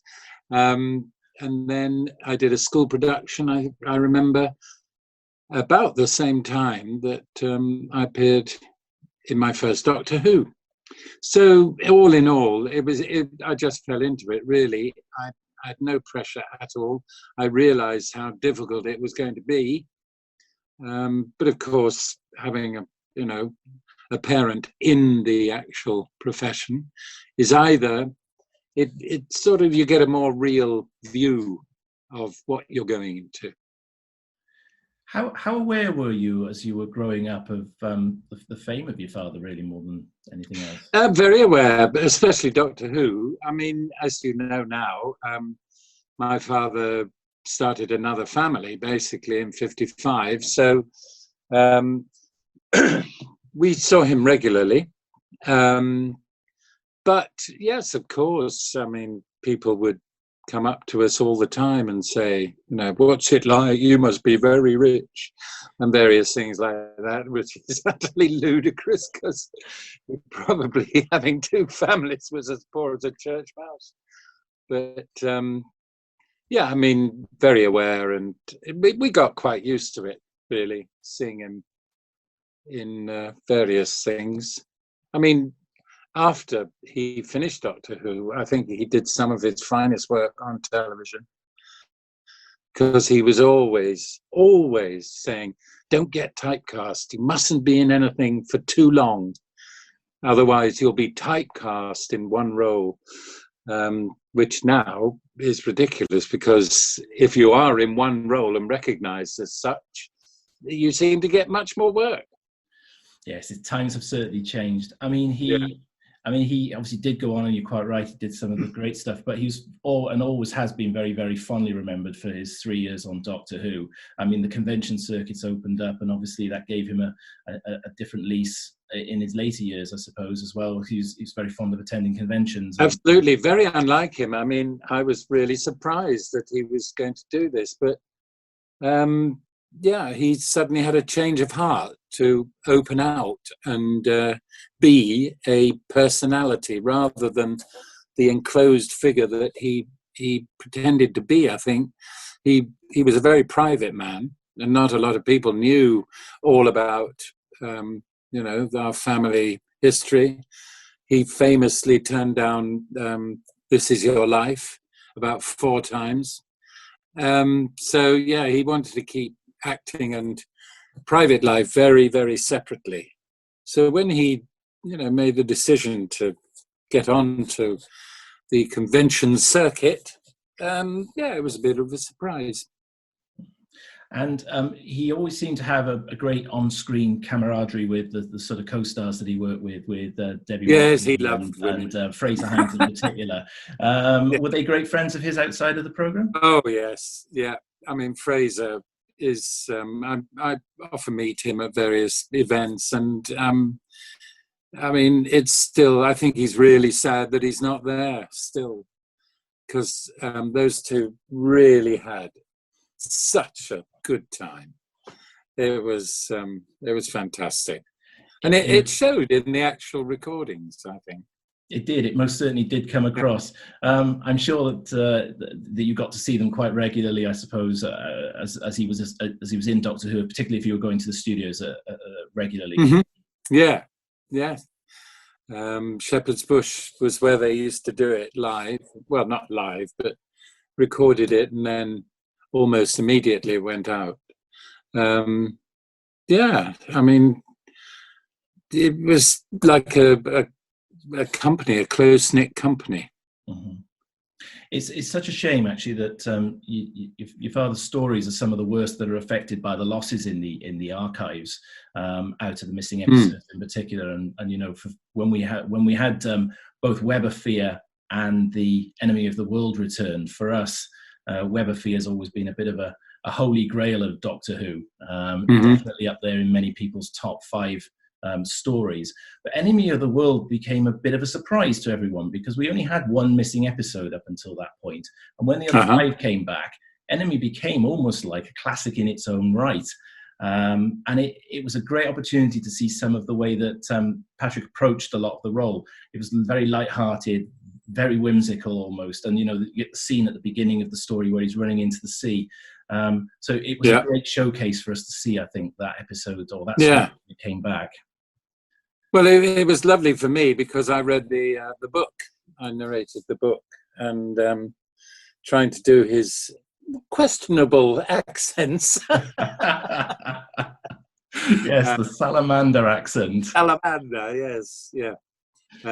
No, he really enjoyed that one because it was spreading his wings and proving what a lovely character actor he was.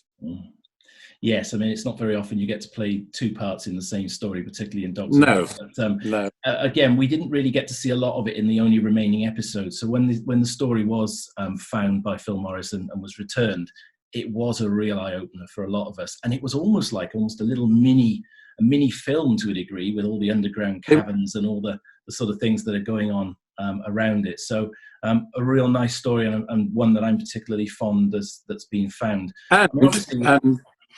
Sorry, I beg your pardon, but very of the moment with it's the Earth being ruled, and suddenly we're all in lockdown, and I mean, of course, necessarily, but it's just a short step, isn't it? It certainly is. Go a bit further. I think you realise it when we find ourselves in the situation that we're in. A lot of the stories now from your father's era are coming back now to us as animation. So we still have the soundtracks, and it's quite interesting actually that there's a renaissance at the moment that we've had just recently the Faceless Ones, we've had the Moon Base recently, Macra Terror, we've got Fury from the Deep coming. There's quite a number of his stories now that are coming back to life, and I think that's a really nice thing as well, that we can enjoy those stories. Well, they made a cartoon, didn't they, of one of them, using the soundtrack, which is a good idea. It is a very good idea. And, it gives us as close to what the actual finished thing would have been like, I suppose, as best it could. You came back in Doctor Who for the War Games. How did that come about? Well, I think it was one of his last ones. It was? And so I think it was just... Again, there's a little part here for you if you would like to do it. Can't remember how old I was. I looked very young, I know that. Whether I don't think I'd left school, maybe in my last year, probably. Yes, and that was a nice little role to have. I think I was a member of Equity, so I was legal then. Yeah, so yes, it was with Philip Maddock, wasn't it? Yes, it was. Names to conjure with from the past. Yeah. Oh, and such a fabulous actor, Philip in his own right. The way he completely underplayed the sort of strength of the role that he was playing, it was just respect to him for that. Was there a sense, as you were on that story with Patrick, that it was his last story? Was there sort of mixed emotions on set with this?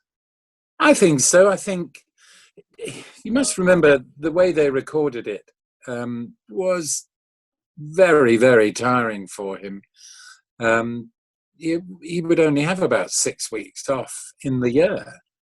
So it was like doing weekly rep, really, but for television. And as you know, in my brother's book, he's talked about, he was very impatient with the script. Some of the scripts he didn't think were very good, and so he was having to spend time rewriting, as they were rehearsing, which is, that is tiring in itself. And quite honestly, I think, he gave every time he appeared, he gave all of himself to it, which I don't know, might have hastened his early demise, I think, because he really took everything seriously. he had this outward persona of, oh yeah, it doesn't matter, all that shouting in the evening, as he called theatre. Lovely story when I'd been out of work for a bit, and suddenly I did an audition for the RSC and got into the Royal Shakespeare Company, and I phoned him up, and I said, oh, by the way, I've got a job. I've got a year with the Royal Shakespeare Company. And there was a pause, and he said, well, don't worry, something else may turn up.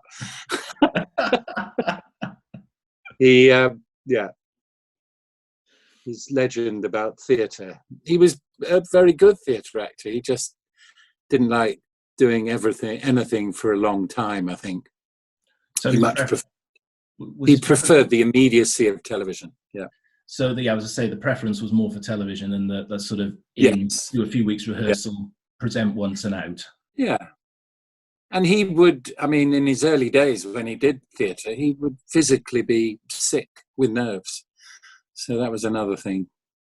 But he felt comfortable with television. He was in it right from the start. He was sort of, he developed his style with the development of television, I think. Mm-hmm. And Doctor Who really shows his communicative skills across the lens, I think. Yes, very much so. When you're in the lead role in something like that, I think it does take an actor of a certain stature, and certainly Patrick had that in spades, it's fair to say. Yeah.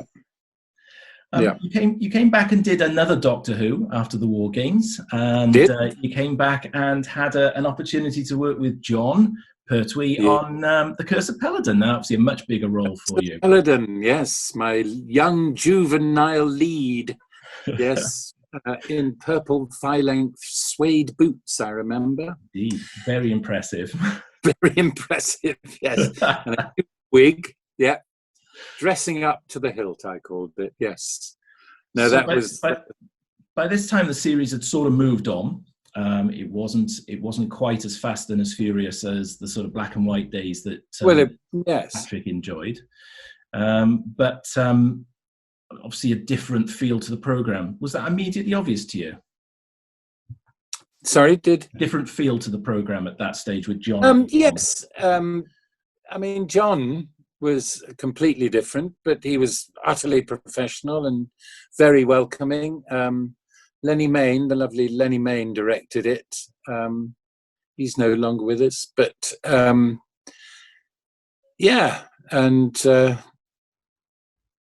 and Hepesh, what was his name? Jeffrey Toone. He was lovely. They were all so helpful because I was pretty inexperienced television-wise. It was probably my biggest role so far. But I remember how helpful everyone was. And Katie, of course, Katie Manning. Yeah, who I saw the other day. Yes. And she's no less fabulous now than she's ever been. And we had a lovely message from her.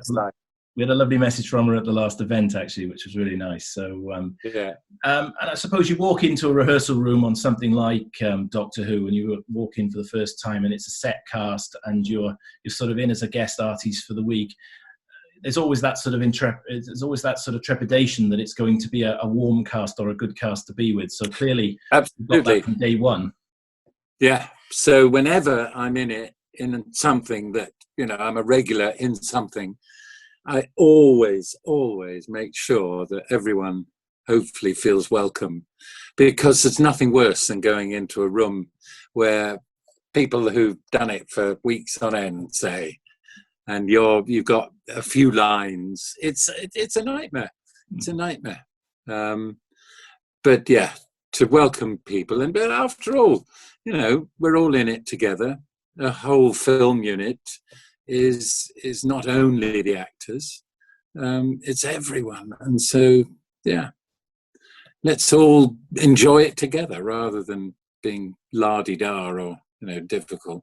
And that's as it should be, I always think. And of course, Agador, don't forget, from The Curse of Peladon, the big shaggy beast there. The shaggy beast, yes. I can't remember. There was a stuntman who was in it. What was Terry? Terry Walsh, yes. I'm very good with names. No, and lovely Sonny, who played an ice warrior. I saw him the other day. He's 90 odd, still signing autographs. It's amazing. Amazing. He's still trooping very, very well, and you know he's such a gentle giant of a man as well, isn't he? Absolutely. Yeah. And Izan Churchman, who was played Arcturus, or the voice of Arcturus. He wasn't inside the box. What else do I remember? I remember there was a scene in our big hall, underground hall, with lots of flames on the walls, flambeaux alight. And there was a big battle scene, I remember. And one of the extras, right in the middle of a take, said, "Oh, look out, mind the fire!" Right out loud, which stopped the whole thing, and we had to start again. And you're one of the few actors who's actually bridged the gap between classic and new Who as well, of course, appearing in an episode with David Tennant, Midnight. Yes, Midnight, which I think that was a brilliant story. I'm biased, of course. We took 2 weeks to film it, and we all got a bit stir crazy in that little shell of a spaceship. But we had a great time, big laugh, because you never saw the monster. It was all in the imagination, just the tap, tap, tapping on the outside. And in actual fact, I was lucky to be in it because Sam, can't remember, Sam. Anyway. He had an accident. He was going to play the professor. I'll get the name in a minute. And he got run over in the Strand. He was about to start filming that. And so, unluckily for him, but luckily for me, I took over the role. And I did send him a card and said, "Thanks for the part. Hope you're well." Yeah. Very courteous. So, it's happenstance, isn't it? Life throws up these little hiccups for people. Yeah. And it's kind of nice though that you've been able to, I think, have a piece in both. And again, it just sort of keeps that sort of Doctor Who link for you, I think, as you come through your career. I mean, obviously it's not a large part, but it is still etched in there, particularly with the family background, I suppose, as well. Yes, absolutely. And as I say, I read a few, Doctor Who stories, and I actually played the robot version of my father, so I didn't actually play him. I was his robot double, and lots of people have always said, "Well, would you like to do it?" I'm quite honestly, I wouldn't know, because I couldn't follow that. No. Did it? I'm sure it felt quite strange, even just doing the robot version as well. Yes, it was. With Tom Baker, that was, yes. But it's funny listening to it. You can, when I'm reading the stories, say, and I have to be the Doctor. It's just a style of delivery he had as the Doctor that I try and pick up. I don't try and vocally sound like him, but just his sharpness in his delivery and things. You try and just to try and get nearer the character. Yeah. And obviously, you've it's fair to say had a reasonable career within the realms of the theatre, and particularly around Shakespeare. And I have indeed, yes. And when was your first Shakespeare? What was the first Shakespeare you performed? I performed on television. It was the BBC, Cedric Messina wanted to do the whole canon, and I was in a production of Henry VIII playing the Surveyor, who had an impossibly long, impenetrable speech. So that was my first attempt at Shakespeare. And then in 81, I joined the RSC for the first time.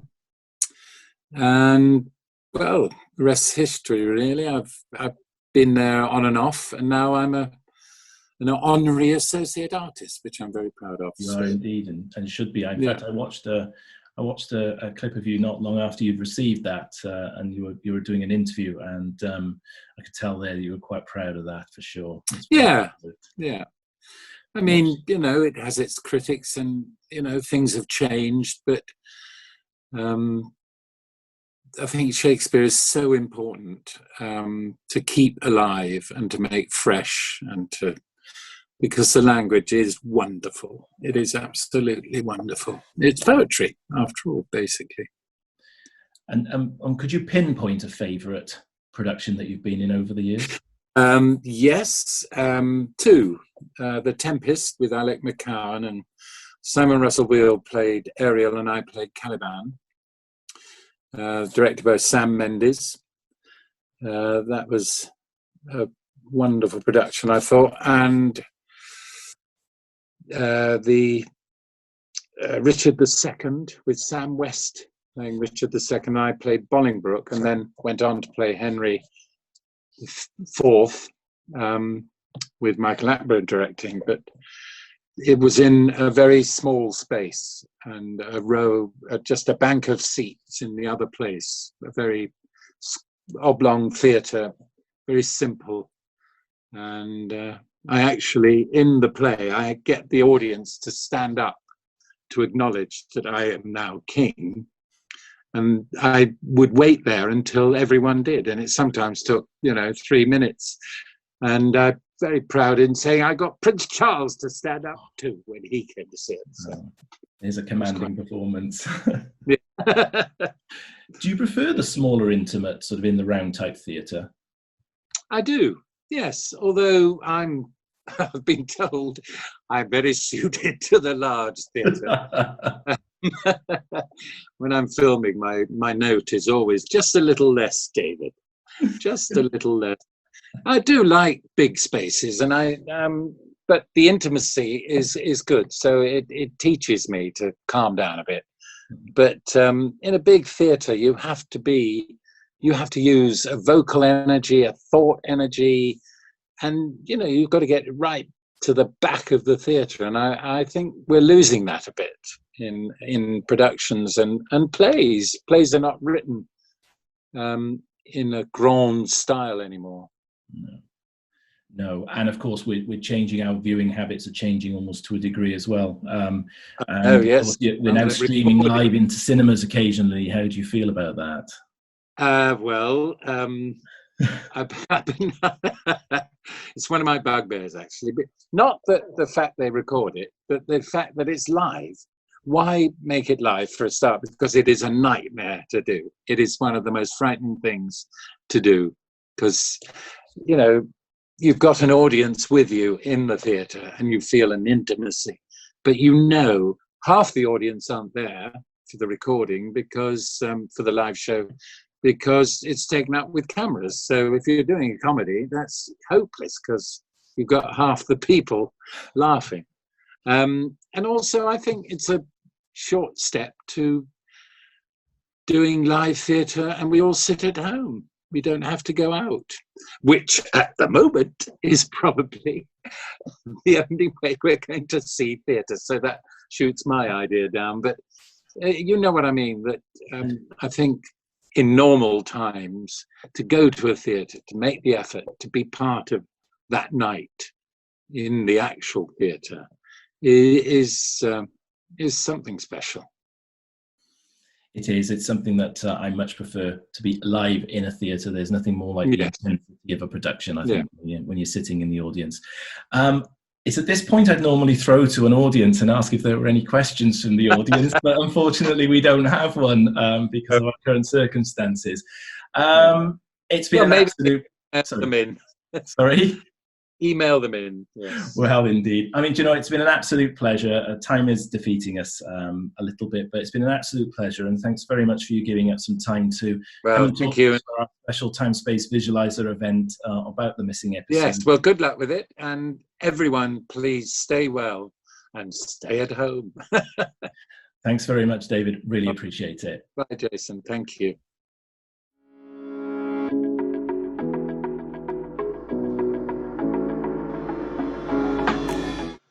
A big thank you there to David and Jason for a wonderful interview. Don't forget to join us on social media at 6 p.m. for the global tweet along of the enemy of the world. Don't forget to use hashtag Salamander to join in the conversation. On the Fantom Films Twitter thread, there'll be lots of pictures from our Who Talk recordings, as well as quotes from various stars. The first part of our Who Talk commentary for the enemy of the world with Deborah Watling is available to listen to now free via our YouTube channel. But still to come this afternoon, we have a brand new interview with Missing Episodes Hunter, Phil Morris, and we go over to Toby Hadoke's security kitchen for a little bit of a cookery lesson. But first off, we asked you to send in some videos saying what your missing Who most wanted are, and here they are.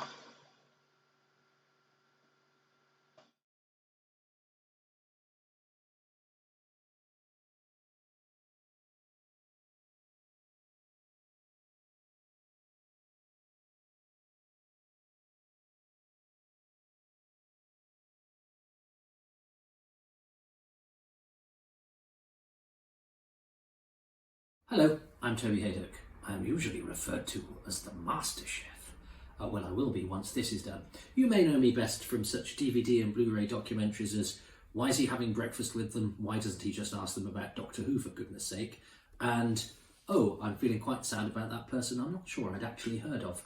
Well, unfortunately, there's nothing like that I can offer you now, but I can offer you a sequel to perhaps the best loved, not really, documentary on the entire range of Doctor Who, the Doctor Who Cookbook. And what better way than to honour that work of, frankly, art than presenting you what I present you now to enjoy while you're in lockdown and quarantine. I am going to give to you now that recipe from that scene in episode 3 of The Enemy of the World, revisited. Z-list Doctor Who bore Toby Hadoke wants to make yet another documentary. His partner, Shirley Houston, will help because she's no choice because she's locked in with him. Bernard the dog will probably get in the way. It's cooking. In a kitchen. With food. And utensils. And recipes and stuff. In quarantine. Cooking a recipe mentioned once in a jokey scene in an episode of Doctor Who made over 50 years ago doesn't get tougher than this. Why are we shouting? I don't know.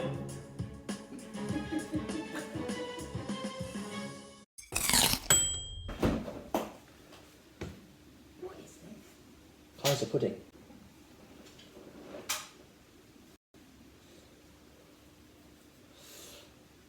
Don't you know what anything? Why do you know Kaiser pudding had been in Doctor Who? Well, it's because you haven't watched enough Doctor Who. Right. I have watched loads You're of doing Doctor You're Who. doing the watch along of Enemy of the World tomorrow. There is one. There's not. There is.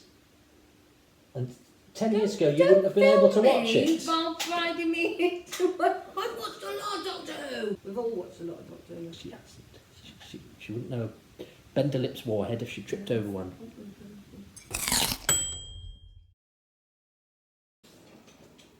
And today, Victoria Waterfield is going to be played by my glamorous assistant. So, pray tell, glamorous assistant, what is the recipe for Kaiser pudding according to TV's Doctor Who?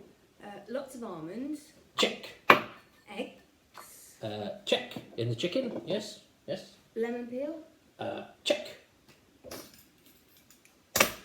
Candied peel. What? Candied peel. What? Candied peel. Off. We're in quarantine. What's your next? Unicorn tits. Forget the candied peel. Oranges. Yes. Unfortunately, in these times of trouble, I've only got some that have been affected by the master. You didn't know I could do that, did you? Cream. Yep, in the fridge. So, how do we make it? Well, it's quite simple. You just whoosh it all up. What? You just whoosh it all up together. What could possibly go wrong? You do it with the dog instead. It turns out quite a lot could go wrong. Back to the drawing board. Because the recipe for Kaiser pudding in Doctor Who, The Enemy of the World, episode 3, is actually not the real recipe for Kaiser pudding, and because when I tried that it was a bit of a disaster. So I was going to get you to cosplay as Victoria, by the way, but you haven't. So sorry. Sorry. I didn't get that memo. No. So instead she's cosplaying as Dortmund from the Dalek Invasion of Earth. You don't get that joke. So you're going to tell me how to make the actual Kaiser pudding, but we're going to adapt it so it's actual Kaiser pudding / Enemy of the World Kaiser pudding combo. Right. So it's still canon. Yeah? Yes. In fact, this whole thing is to establish that there have been lots of different Kaiser puddings in the past that all count. Okay? Okay. Okay. She didn't get that either. Right. Right. Come on then. What's the recipe? Shez. What? All right then, Shez. What's the recipe? For the pancake, Toby. Yeah, it's very hygienic having a dog in the kitchen, isn't it? Well, he's not near anything. Yeah. All right. We're not touching. For the Kaiser pudding, Kaiser pudding. I can't say Kaiser pudding. What do we need? We need 3 large eggs divided. I've divided the eggs already and done that bit through the medium of montage.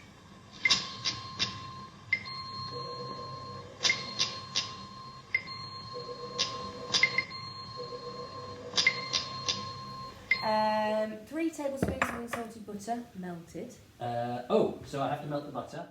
I'm melting the butter, is that right? 3 Yes. tablespoons of butter. 3 tablespoons of butter, 1 teaspoon of vanilla extract. A teaspoon of vanilla extract, yes. So we go in here and get. You never find the one you want. So that's a quarter of a teaspoon. So we're going to have 4 of those because you never find the one that you want. Where am I putting that? The teaspoon. Do I need? I probably haven't got enough bowls, have I? No. Hang on. They're probably switched off by now anyway. Right, so what am I doing? Combine Yeah. the 3 egg yolks, the melted butter, the vanilla extract, the sugar. The 3 egg yolks. Three Hang egg on, you're yolk. very quick. God. You're very fast.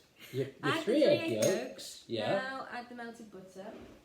Well, should it have cooled down the melted butter, do you think? Do you think we have to cool it down in real time? If you cool it down, then it won't be melted. Oh yeah. It's going to cook the egg yolk. Maybe put the sugar in for. I Put the egg. put the sugar in next. Okay, the sugar. Sugar. Well, we've had to. How much sugar?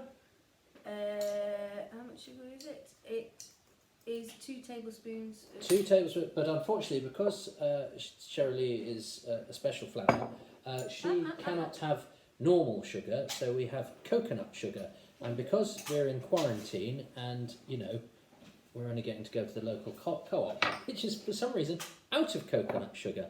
Who'd have thunk it? Oh, the humanity. I'm using a little bit of maple syrup to add for the sweetness. So if it all goes wrong, it's because of my food problems. Yeah, special sausage here. So yes, okay. What next? Vanilla extract, pinch of salt. Yeah, I'd mix all that up first, And then add the butter. I mean, we're already veering off recipe, which I'm not happy about at all. I mean, if you weren't here, I'd be doing this properly. Yeah, and your eggs would be cooked. 1, 2. That's a lot. You think that's a lot of vanilla extract? An awful lot of vanilla extract. Well, if at the end we say this is vanilla-y, yeah, use less. Yeah. Pinch of salt. Pinch of salt. Oh.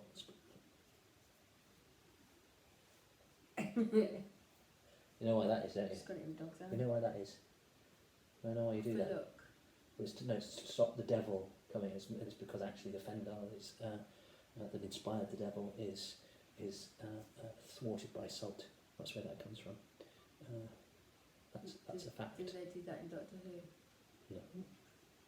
Now then, Shirley, I don't know what you think, but because we're trying to make this a sort of Doctor Who-y version, I think we should have a bit of lemon peel within the batter mix, which will give the butter time, a little time to cool down, but it will also make it more like Victoria Waterfield's Kaiser pudding.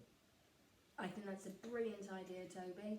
So what you do to peel lemon is you peel the lemon. There's a chef's tip there. So we're going to put a bit of lemon peel in there. So we're going to try and make this as Victoria Waterfield as possible, but without the candied peel, because it's the year 2020. And we haven't got any in. That makes it sound like we've always got coming. Oh yeah, we're just out of candied peel, sadly. I quite fancy some candied peel now. We could make it, couldn't we? Yeah. But not for the. I think we've already done enough for this, frankly. Paul and Dexter. It's from Paul and Dexter. I wouldn't do this for the BBC. That should really. I think I should really have grated it. I should probably have grated it, shouldn't I? Well, it's in there now. That's okay. No, it's thin enough, darling. That looks okay. Oh, a bit sad there. That would have been much more sensible to do. I was too concentrating on trying to be la-di-da. Anyway, there we go. Right, butter? Yes. Oh, shall I stir? Yeah. Just leave it for eggs. Oh, what? Quick, yes. All right. Oh, it smells good. That zest. Makes that smell good. What, big fat chunks of zest. It looks nice. Okay. Right, what now? So, okay, now what? Now I've ruined it. Right, okay, stop. Because if you spend the whole of this DVD with your head talking shit about how terrible you are. I wish it was a DVD. Okay, if you spend the whole of this thing putting yourself down, it's not going to work. Okay. Okay, let it go. It's gone. Okay? Yeah, okay. Right. So, go back to stirring. Now what we do? Now what we're doing, Shirley from Shirley Houston. On a low speed. Yeah. Oh no, it said you should whisk that. Oh, well, it's not too late. You can. That was a pre-whisking. Yeah, that was a stir before Yeah, the whisk. yeah, that's allowed. I didn't know I was going to have to be doing any live whisking. What's that for? To put the dirty spoon on wherever you put it. So I'm whisking this, is this right? On a low speed. Oh, that's a medium, then on a low speed. Oh, I've just realised you can adjust the speed on this. We've only had it for 4 years. Yeah. The things you learn in quarantine. Yeah. Now, on low speed. Oh. I don't see where the egg. Oh, that's. Yeah, what about the flour? Well, that's what, on the low speeds, alternatively add flour and milk, a tablespoon of each time, until you've used up the milk and the flour. Have you got it? Alternatively? Yeah. Alternatively to what? Alternatively between the flour and the milk. What? Shall I read it again? Oh, right. Alternatively means instead of. Oh. Alternately means that you do one after you do one and then the other. I was going. The word what? Police, So we can the either. word police come to our house. The word police, so that we actually use the words that mean what they mean, so that we can communicate with each other. Right. Flour and milk. I found you half a tablespoon at the moment. No. I'm going to find you the other half a tablespoon. But how much flour and milk do I need in full? Oh, in full? So what does it say on the recipe? 1 cup of all-purpose flour.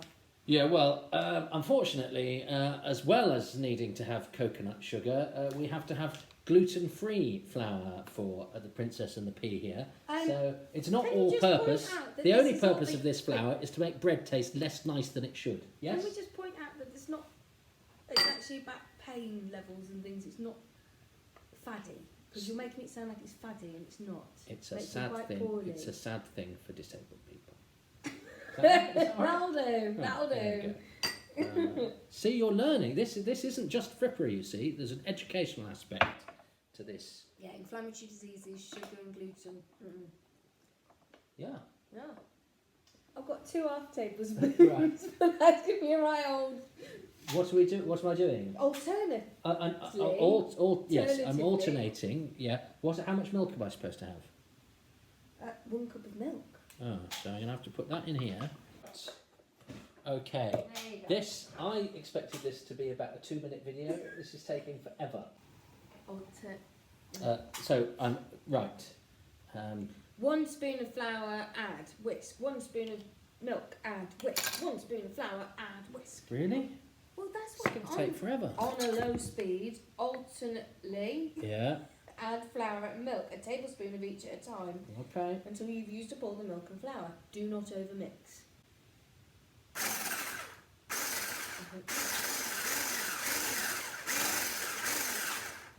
You might need a bigger deep size bowl. Gonna need a bigger bowl. This is good. I hate you, Paul and Dexter. We're gonna need a bigger bowl. Yeah, don't whisk in a low-sided bowl because it could go wrong. Do you know what that's a reference to? We're gonna need a bigger bowl. They don't say bowl in the original. You know what that's? Have you ever watched any programmes? Continual disappointment to it. We're gonna need a bigger boat. Think of a film where they might say we're going to need a bigger boat. Titanic. Oh,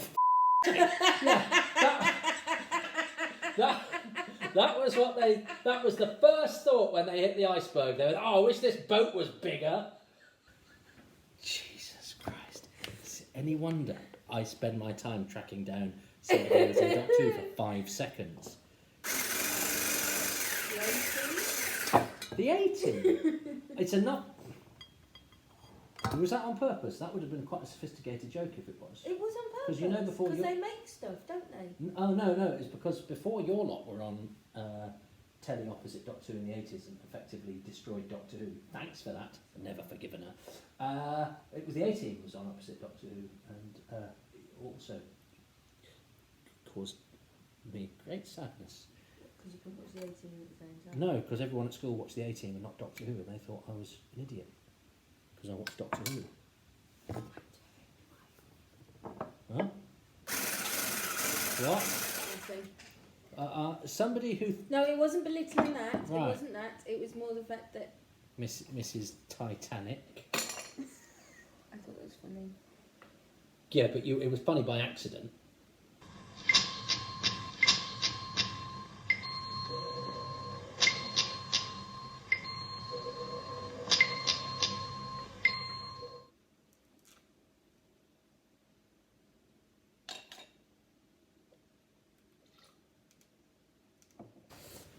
What the almonds for? Well, because we still have to try and remain canonical to episode 3 of The Enemy of the World. There's almonds in Victoria's recipe. I was going to use almond flour, but I didn't. Because this wasn't supposed to take all day. And I couldn't find any almond flour, and I wasn't going to... But almonds are nice. But to have almonds in a recipe like this, I think you need to... Because I can actually cook, by the way. I'm going to toast the almonds. But you have to be careful toasting almonds because they spend ages looking a lighter shade of pale, and then just when you look away and decide to do... That's how good a cook I am. Just as you look away to do something else, they then turn black. Okay. What now, while I'm toasting the almonds that isn't part of the recipe? Using a metal spoon or a flat spatula, folding the stiff egg whites into combined and no big egg white lumps remain. Okay. Okay. We did have a rubber spatula. Here it is. Here it is. We've got a rubber spatula. Is that melted? Oh. That has been an accident. Okay. Oh. You can't say that. If I said that, I'd be in such trouble. No, well, I can. It's one of those things I'm saying you can't. There's no baking powder in this, so anything that's going to make this batter light, and I suspect that it won't be, is going to be the air from the egg whites. We're very good luck, Toby. Do we? Okay. You're a bit more positive on that, aren't you? A bit. Look how you ended up. I'm still positive about it. Right. Oh, I can see lumps of egg white myself. I know, I'm just worried about doing it not gently. Heat butter in a skillet over a medium heat. Pour the batter in the skillet and cook for about 6-7 minutes. After 3 minutes, sprinkle the drained raisins over the batter. Wait, hang on. What are these raisins of which you speak? The raisins in the recipe. Yeah, tell me about them. Well, it says that they're soaked in a third cup of raisins and rum. Right, well, as we know, I don't drink alcohol, so we've got ginger beer and orange juice instead. Those sound lovely. Raisin soaked in orange juice in any dessert is actually a really nice addition. Which ginger beer? The one that Charlotte waters. Yeah, I can't. Just make sure I don't get those. That's all right. Oh, blah, blah. No, you're all right. Oh, because it's got sugar in it. Oh. We'll just use I could have normal raisins. normal raisins. My bit. Oh, it's a minefield. Right. We'll just use up some I put some butter. Yeah. A tablespoon of butter in the pan. Teaspoon of butter. I'm just going to do some butter. And we haven't got a skillet. That's probably about a 12-inch pan, isn't it? Is it? I've got no idea. Pour the batter into the skillet and cook for 6 to 7 minutes. After 3 minutes, sprinkle. 67 minutes? 6 to 7. Oh. 6 to 7 minutes. Yeah. After 3 minutes, sprinkle the drained raisins over the batter. Use a spoon to peek under the pancake to see if it's golden brown underneath. So hang on, it's saying cook for 6 to 7 minutes, but after 3 minutes, do this. Put the raisins in. Well, that, I mean, it should say cook for 3 minutes, then put the raisins. It shouldn't say cook, because you could have stopped then. Could have gone, right, we cook for 6 to 7 minutes, and then we'd have looked again, and it said, by the way, at 3 minutes, you should have done this. Bad recipe. I love neurodiversity. Oh. God, it's all bloody diversity. Right. Okay. So, cook for 3 minutes, add your raisins. Right, thank you. Cook for 3 minutes. Now, what I've done is, my love, because I'd forgotten that ginger beer had sugar in it, I'm going to give you some sultanas because they will be juicier than raisins, so they will be like soaked raisins. Thank you. Sorry about that. Shall I put a bit of satsuma juice on them? I think I might. Well, you've got 3 minutes. I've got 3 minutes. I'm going to do something that neither Victoria nor the recipe says. I'm going to put a bit of cinnamon on because I did look at various different recipes. So I'm going to do cinnamon with maple syrup because we can't use sugar and we've run out of coconut sugar. We're really suffering here in Chorlton. I mean, there's the hummus mountain has been depleted.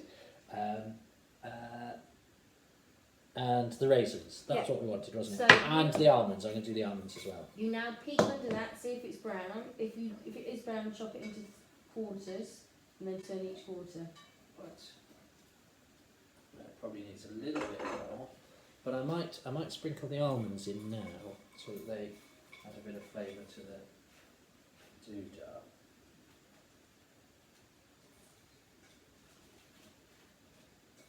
Now I think there were almonds in some of the alternate recipes that I read. So it's not an exact science, although none of them are a whoosh up of eggs, candied peel, lemon peel, oranges. Although that does sound quite nice. It sounds a bit more like a sort of meringue pavlova type of thing, doesn't it? By the sound of this, we have 7 minutes though before I need my iPad back from my meeting. Oh really? Yeah. She's terribly important. Right, so I'm supposed to cut it into quarters. Cut it into quarters. I'm supposed to put these on now, am I? Yeah, those are your orange ones, not the Yeah, sugar these are the ones. orange ones. I might save the orange juice. Yeah, apparently the rum-soaked raisins are the most important part of the recipe, so sorry about that. Now it says cook until the quarters are golden brown. Yeah. Use 2 spatulas and fork and tear the pancakes into bite-sized pieces. That's a lot of butter in this. Add 2 tablespoons of butter and sprinkle 2 tablespoons of sugar over the pancake pieces. Turn up the heat to medium-high and gently toss the pieces with a spatula for 3 to 4 minutes until the sugar is caramelised. Right, okay.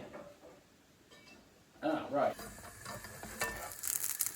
Oh, look at that, brown underneath. So I'm going to cut it in 4. And we're going to turn it over. So can you see? It's nicely brown.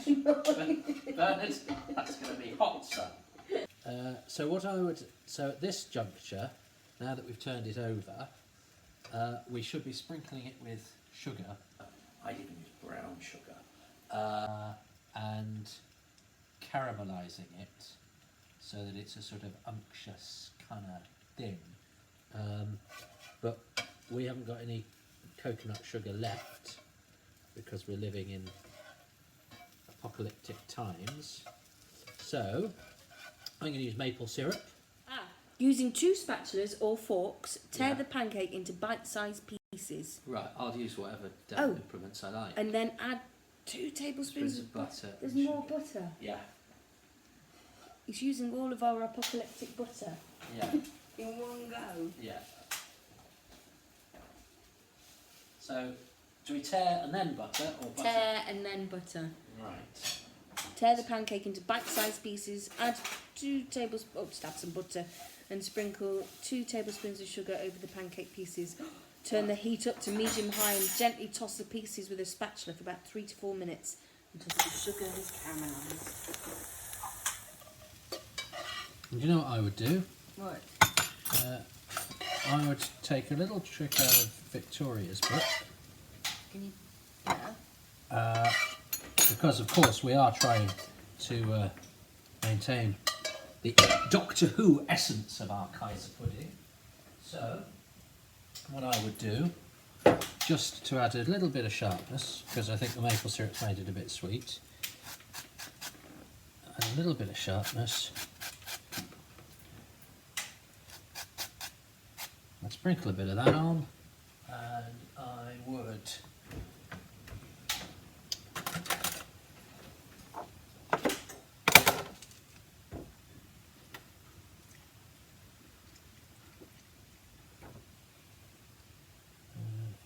just do a little bit of lemon juice. Don't point out the 3rd bowl's for Mo, not the dog. Oh yes, yes. The 3rd bowl is for our friend Mo, who is staying with us. Okay, how is this then? How's our Kaiser pudding? Oh, that's really good. Isn't it? It's like a sort of sponge pudding. I think it needs the almonds. Oh, that's delicious. I think it needs the almonds. And imagine the raisins got rum in. I'm quite happy with that, the rum. Yeah, you just say that's making me feel better.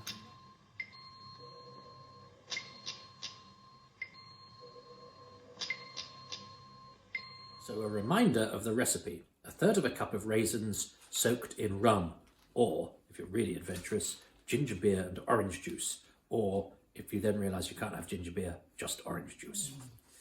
For the pancake, 3 large eggs divided, whites in one, yolks in the other, 3 tablespoons of unsalted butter, 1 teaspoon of vanilla extract, or 4 1/4 teaspoons, but that's Bernard's translating into dog for any of our canine viewers, 2 tablespoons of granulated sugar, a pinch of salt, a cup of all-purpose flour, or gluten-free, that's what we did, 1 cup of milk. You can even get milk from nuts now, that's what we used. We used almond milk, and their udders are tiny. And then to caramelise, 2 tablespoons of unsalted butter, if there's any butter left in the world after you've made this, and 2 tablespoons of granulated sugar. We used maple syrup. But we also used lemon peel, and we used almonds, and the almonds actually gave it a bit of bite and texture and then they were slightly roasted off beforehand. And I think without the almonds and the lemon, 1, they're not Victoria's recipe, and 2, I don't think it's quite as good. So use almonds, could even use almond flour, and lemon juice and lemon zest. Boom. So, Mo, our official food taster, what do you think of this? It looks nice. Does it? It does. Really?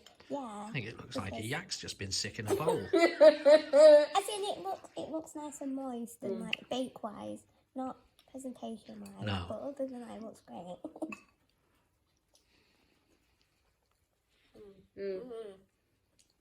Yeah? Yeah. I was right. It is moist. It is moist? Yeah. Mm. Mm-hmm. Mm-hmm. That's a good treat pudding when you haven't got much bits in. And you can't have any. Well, that's the end of that, plague carriers. Yeah, that's what that was, by the way. It's not a cravat. Now listen, that was Kaiser pudding. I hope that was all right for you. You could say I'm a Kaiser chef now. I predict a riot when you hear that joke. Anyway, look, I hope that was adequate for replacement for the sort of DVD extras I'd otherwise be making were the country not in lockdown. You know, some of my, buddy movies where I stay for a weekend with a big mover and shaker from Doctor Who. Oh, the plans we have. There's currently one we're working on called A Restraining Order from RTD, and the sequel, Stalking Stephen Moffat. But, I cover the really important stuff too, so do look out for Eric Pringle's favourite hats. That's going to be extremely popular. And then, of course, there'll be Pining for Pinfield, where I just sit in a corner and cry about Mervyn Pinfield for an hour. So look, those are to look forward to if we do ever emerge from this ague, which I'm sure we will. And while we haven't, I hope the Doctor Who community can stick together and do all sorts of wonderful things. And thanks to Paul and Dexter for asking me to be involved in this and to provide a short video for them that's slightly got out of hand, for which I can only apologise. Stay well, everybody. Stay safe. See you soon. Ta-ta.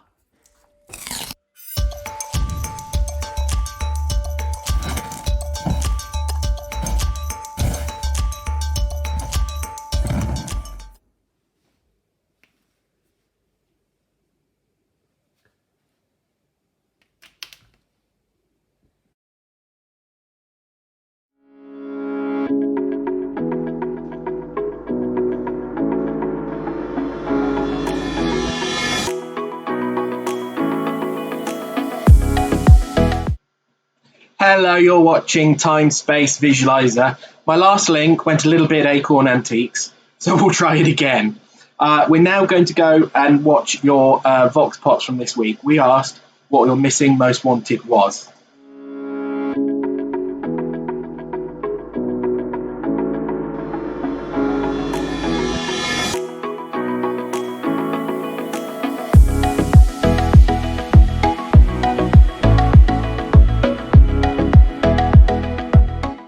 For me, the one episode which needs to come back to the archives is The Massacre of St. Bartholomew's Eve, episode 4, Bell of Doom.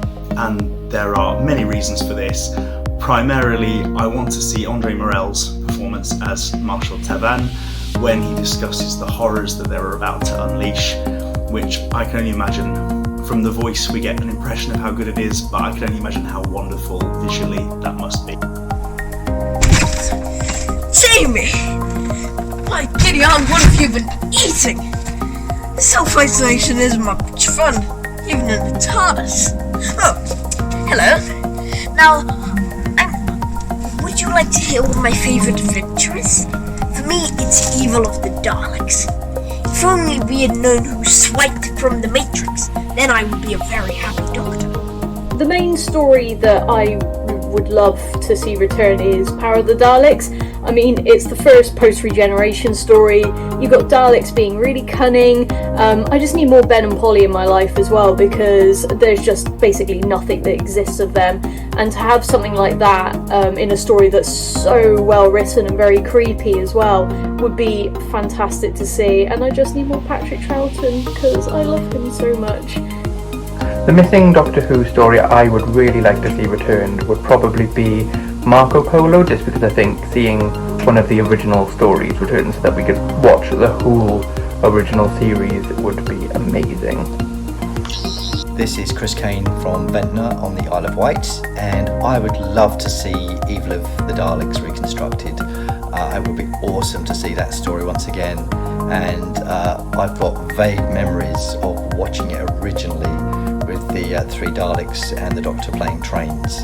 Hi there guys, hope you're all well, staying safe and sticking to the rules. Now, what episode would I like to see return to the BBC archive? Well, it would have to be episode 3 of the Web of Fear. For 2 reasons. Not only would it complete this classic 6-part serial, but it would also introduce to us our dear old Brig, the much missed Nick Corley. And what makes this even more frustrating is that we know it's out there. Anyway, keep up the good work, Fantom. Hopefully see you soon. Bye for now. If there's one story that I want returned, it would be The Mythmakers, because it's a fantastic script by Devon Spooner that goes from comedy to tragedy. It's got Hartnell having the time of his life, as usual, Stephen being a real hero, and Vicky's last story, and I adore Vicky, and of course Katerina turns up as well. And I think they've done so well with the historicals. I want to see how they do Troy in the studio, and of course that horse is beautiful. It's funny, it's tragic, it has to be Mythmakers. If I could only have a single missing episode returned to the archives, I'd want The Destruction of Time, the last episode of the Daleks' master plan, because it sounds brilliant and I'd love to see it. If I could have a full story, I think I'd want Power of the Daleks, because you'd want to see Patrick Troughton's earliest performance as the Doctor. Or maybe the Macra Terror, because I love the Macra Terror. Or Marco Polo, because that should be brilliant. Fury from the Deep would be good. All the rest of the Space Pirates. This might take me a while. I think I'd like to pick one from Hartnell and one from Troughton. The Savages and the Faceless Ones, because both stories have always fascinated me, and both involved a companion leaving. Thank you.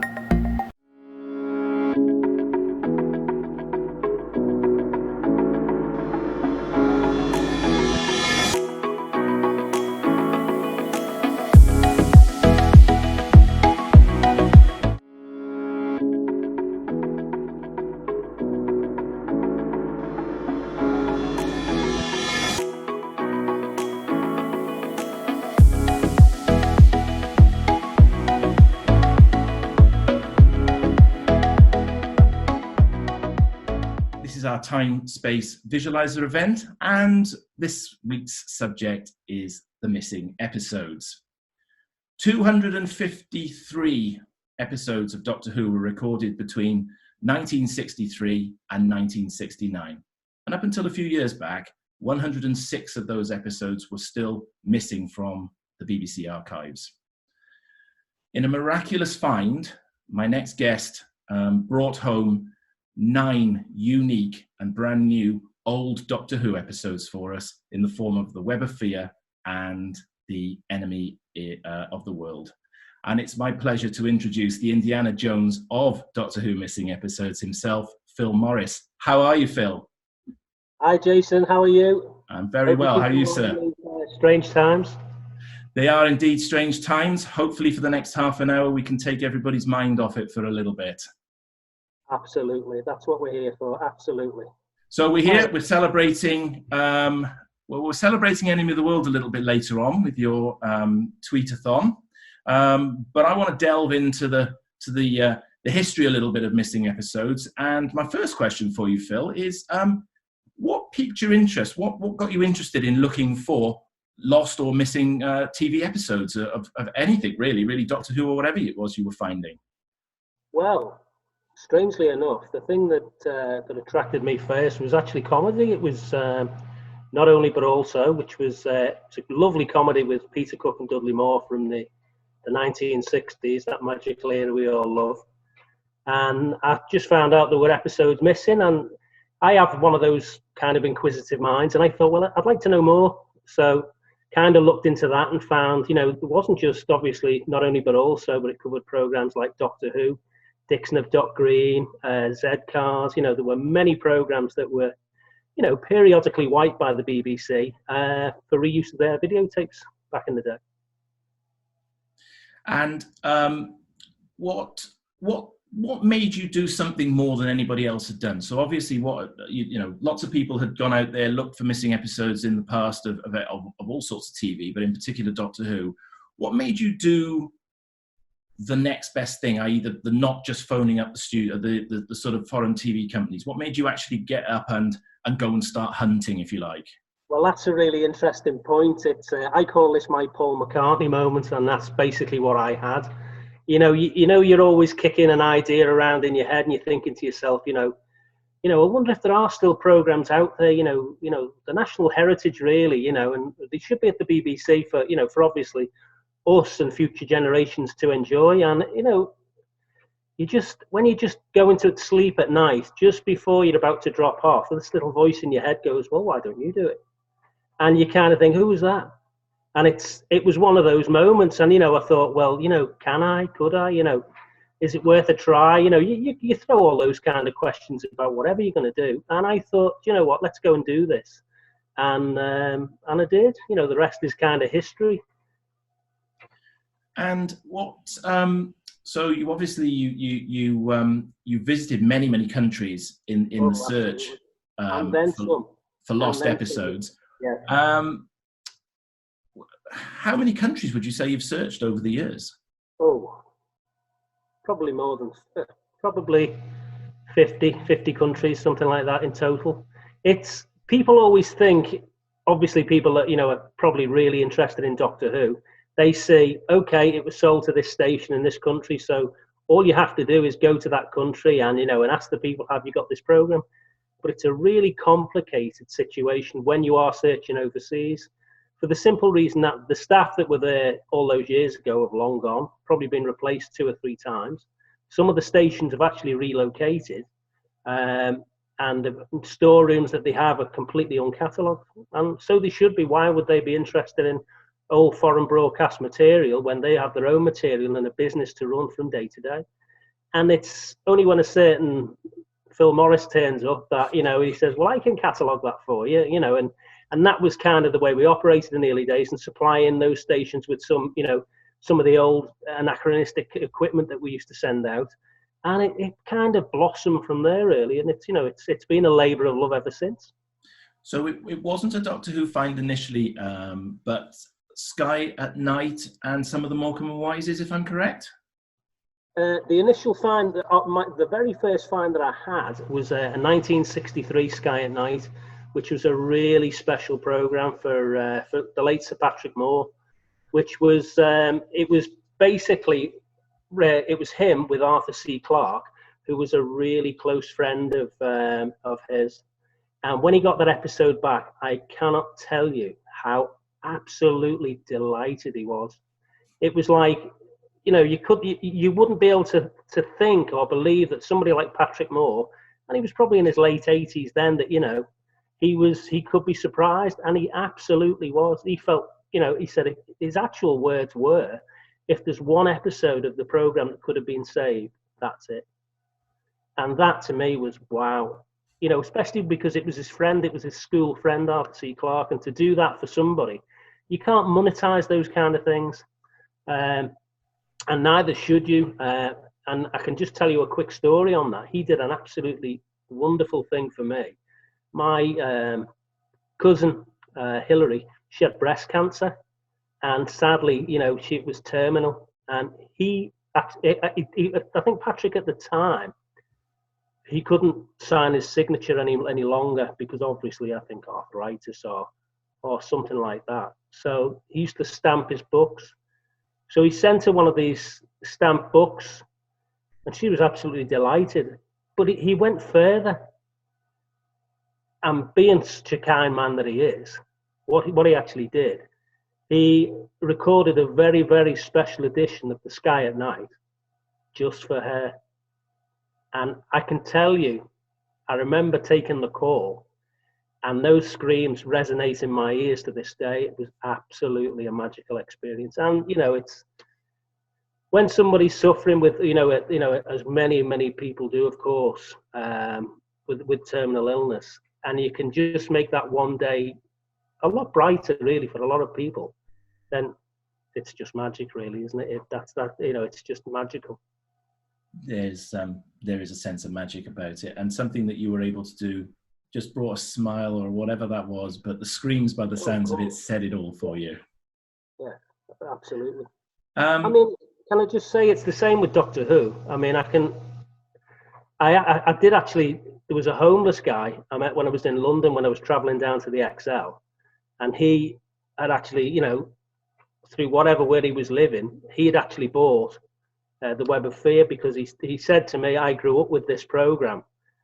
And when you meet people like that, it's really, really humbling, because he was telling me, he'd been in the army and, he'd suffered from mental illness and stuff like that, which I completely understand, because obviously in my background, I used to work in the offshore oil industry, and I was kidnapped in 2006, and for a period I suffered from some post-traumatic stress disorder.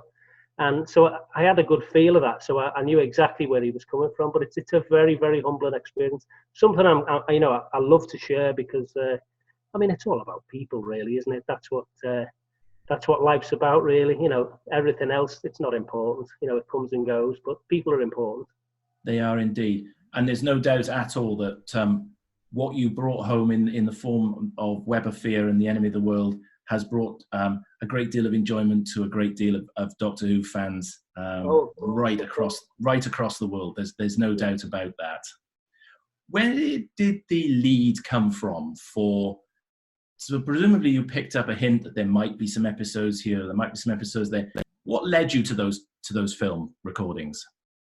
That sounds really scientific, and I had put a lot of thought into it. And the first thought I actually had was, I could be looking for the needle in a haystack here. Sort of country like Nigeria, it's a huge, huge country. How do I cover that? How do I find certain things that are there? And the way I normally think, and a little voice in my head again turned around and said, well, don't look for a needle. Why don't you go and take the haystack?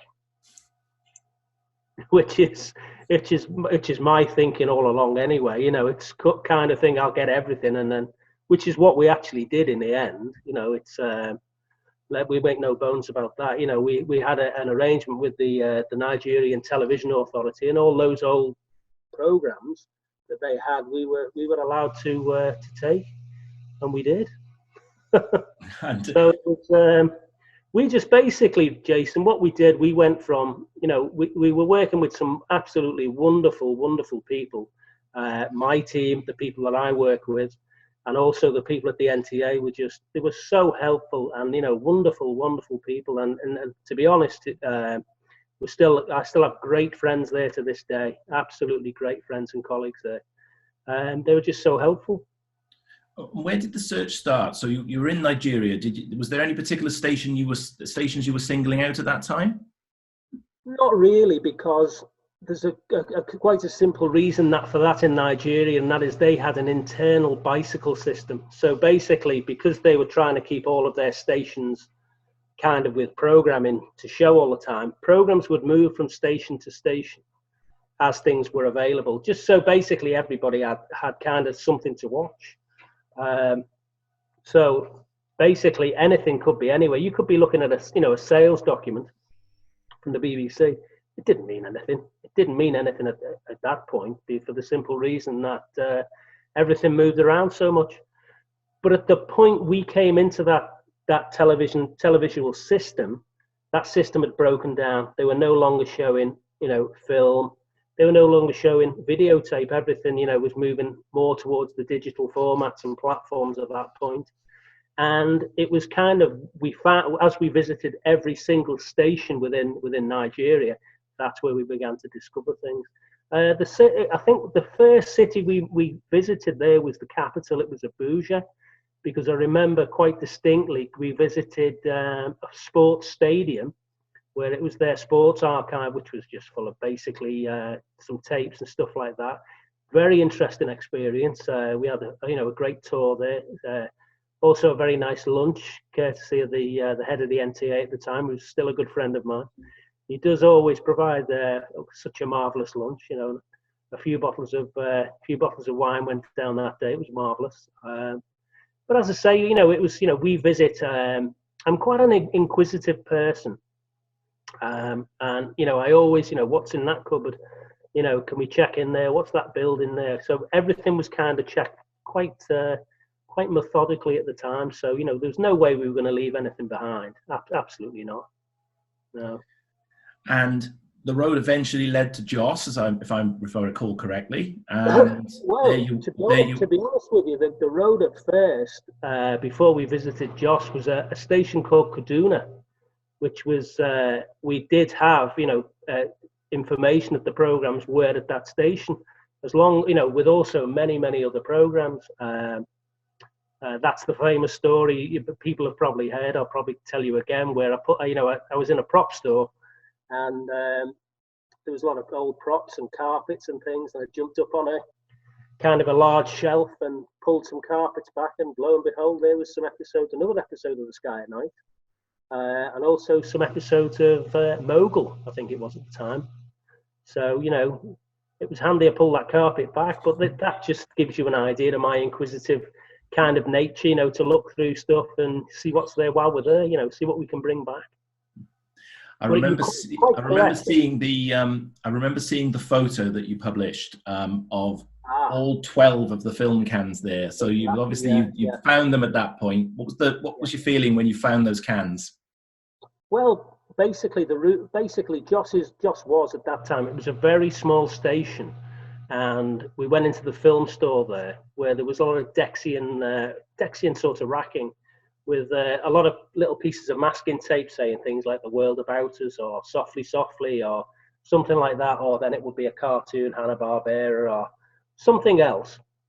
And what you'd find most of the time, and not a lot of people quite realise this, is sometimes the people that were working at the station would not put the correct films back into the correct cans. So you would always kind of tentatively remove open the can up and, check the leader, make sure the contents always kind of match what was written on the can. But with Doctor Who, there was a piece of masking tape there, about this long, and it said Doctor Who, and I thought, oh, that's interesting. I pulled the first can down, and I could tell it must have had about 2 inches of dust on it. It was absolutely covered around the edge. I pulled that down, and it said Doctor Who QQ1. I thought, oh, hang on. Pull that down. Web of Fear, episode 1. Open the can. I remember seeing RTV on the label. They're giving it the duration. 26 minutes or something like that, 27 seconds, and checking the leader on it. And of course, it was what it was supposed to be. I thought, oh, lovely. So then we had a count up of the cans. There were 12 in total. And I thought, right, great. Okay, we'll have these as well. Yeah, marked a few things up. I think it was the Morecambe and Wise. There was a little damage. We managed to we brought it back, but it was quite badly damaged, that one, which was disappointing, because it was from that first series from Morecambe and Wise, which I'm really fond of, because the writers were different. It wasn't actually the peak of Morecambe and Wise, but if you follow comedy at all, whether it's good or bad, it's part of the story. And to enable the BBC to have that, so that they can tell the story and the development of Morecambe and Wise, not just show, oh, these are the best episodes, but the progression as as an act does, it gets better and better and then reaches its peak, which of course Morecambe and Wise did, and it's still quite there really. But with the Doctor Who stuff, it was really, really interesting. There were 12 cans. What actually happened was I had to leave the station for some paperwork. Every station that we visited, we had to have a letter from obviously the capital, and things in Nigeria and some of the other countries, they do not move as quickly as they do here. So you could ask for something, it wouldn't come till the following day or stuff like that. So I had to head back to the hotel, and type a letter out and get it sent back and print it off at the hotel for the next morning.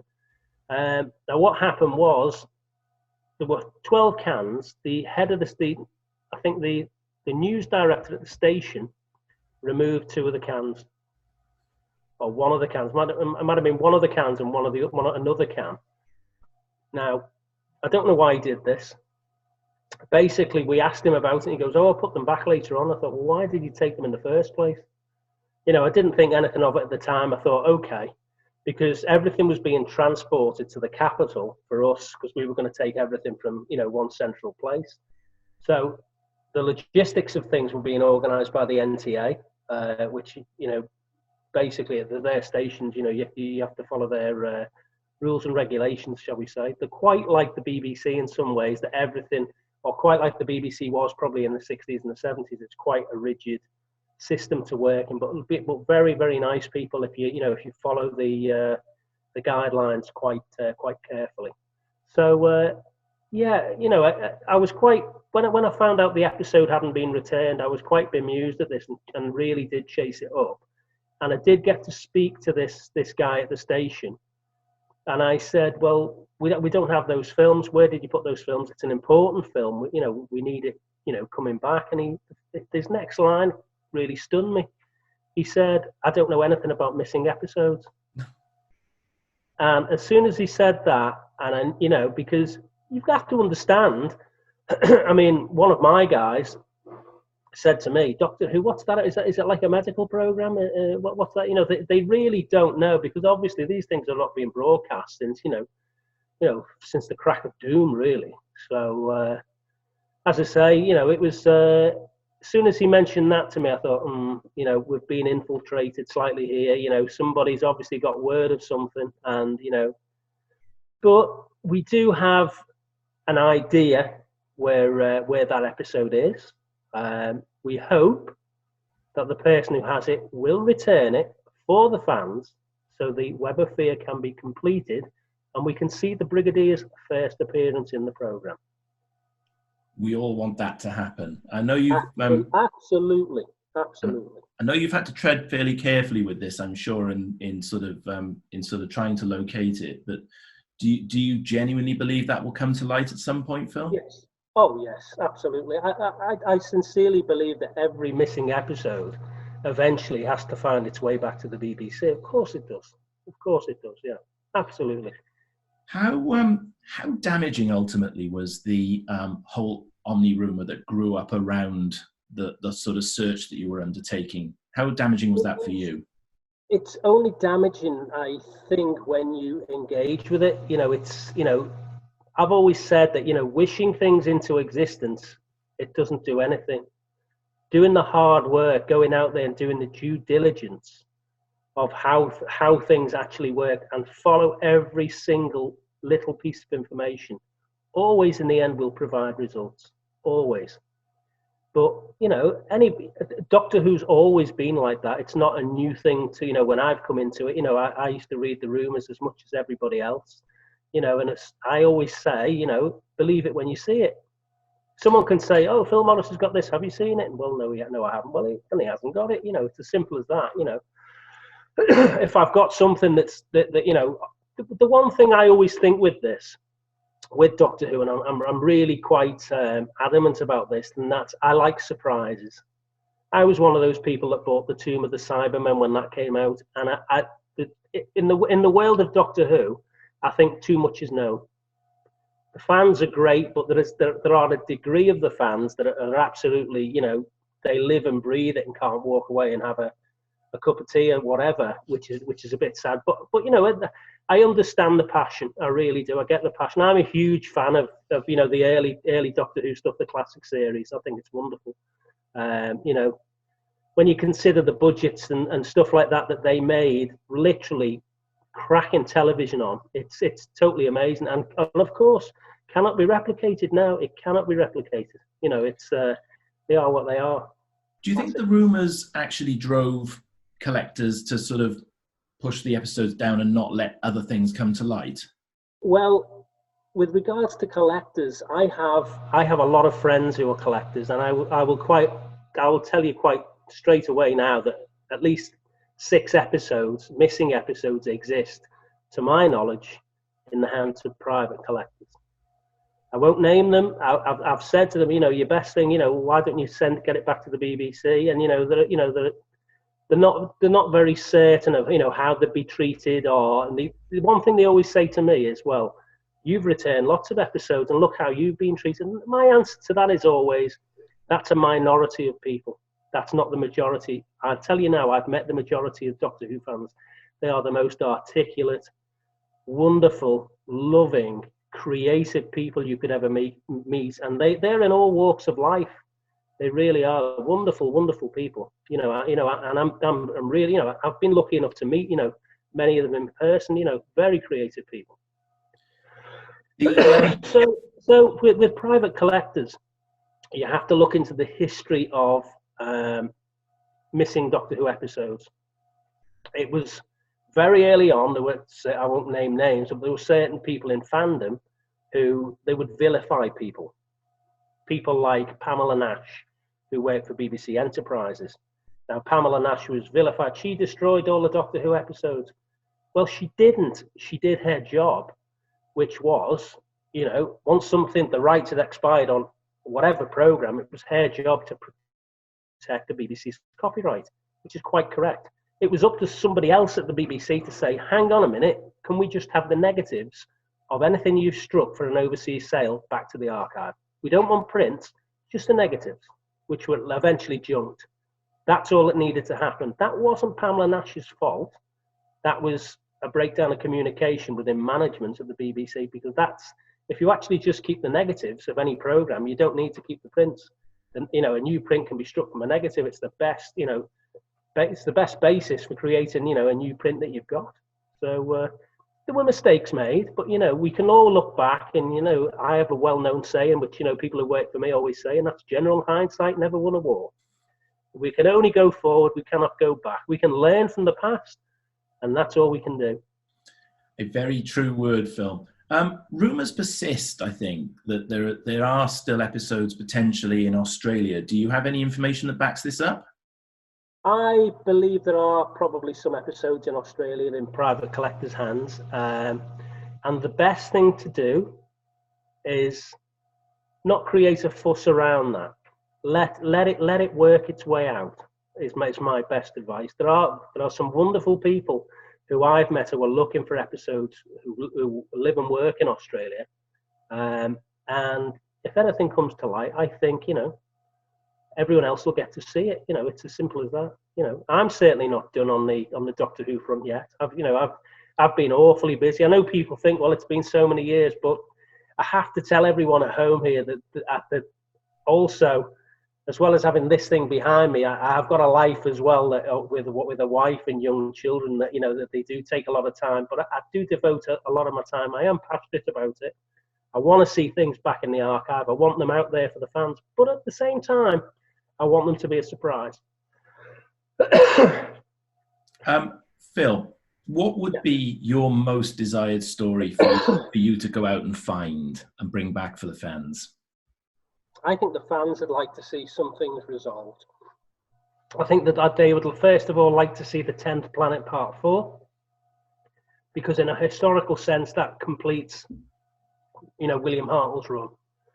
It also, the Power of the Daleks, at least episode 1, would be very, very nice, you know, to, as I say, it completes a run, and it shows you Patrick coming in, being introduced as the second Doctor, which, you know, it's Patrick's centenary at the moment, and, you know, 100 years without Patrick making that programme a success.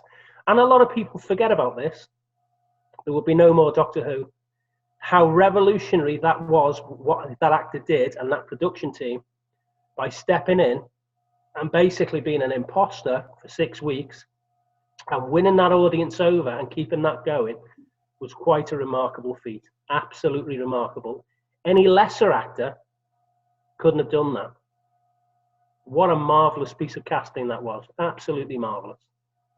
And we have the series today that we have because of that decision, that actor coming in and that actor making such a success of it. Absolutely. Agree with I mean, you know, if you look at New Who, sort of, you know, the new kind of spin on Doctor Who, which for me really it's standing on the shoulders of the classic series. Without the classic series, there would be no New Who.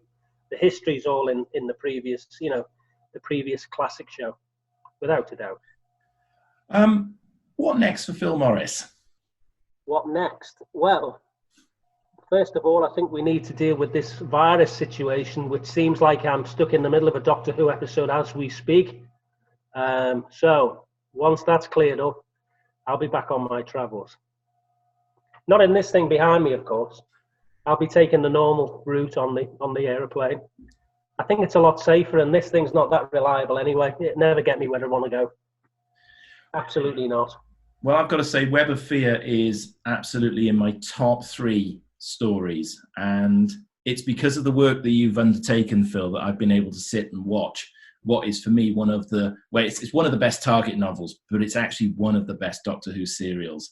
An amazing feat of television. Enemy of the World, quite underrated. Yet when you brought home the episodes, what a classic that's become now. Yes, absolutely. Which, to be honest with you, really pleases me.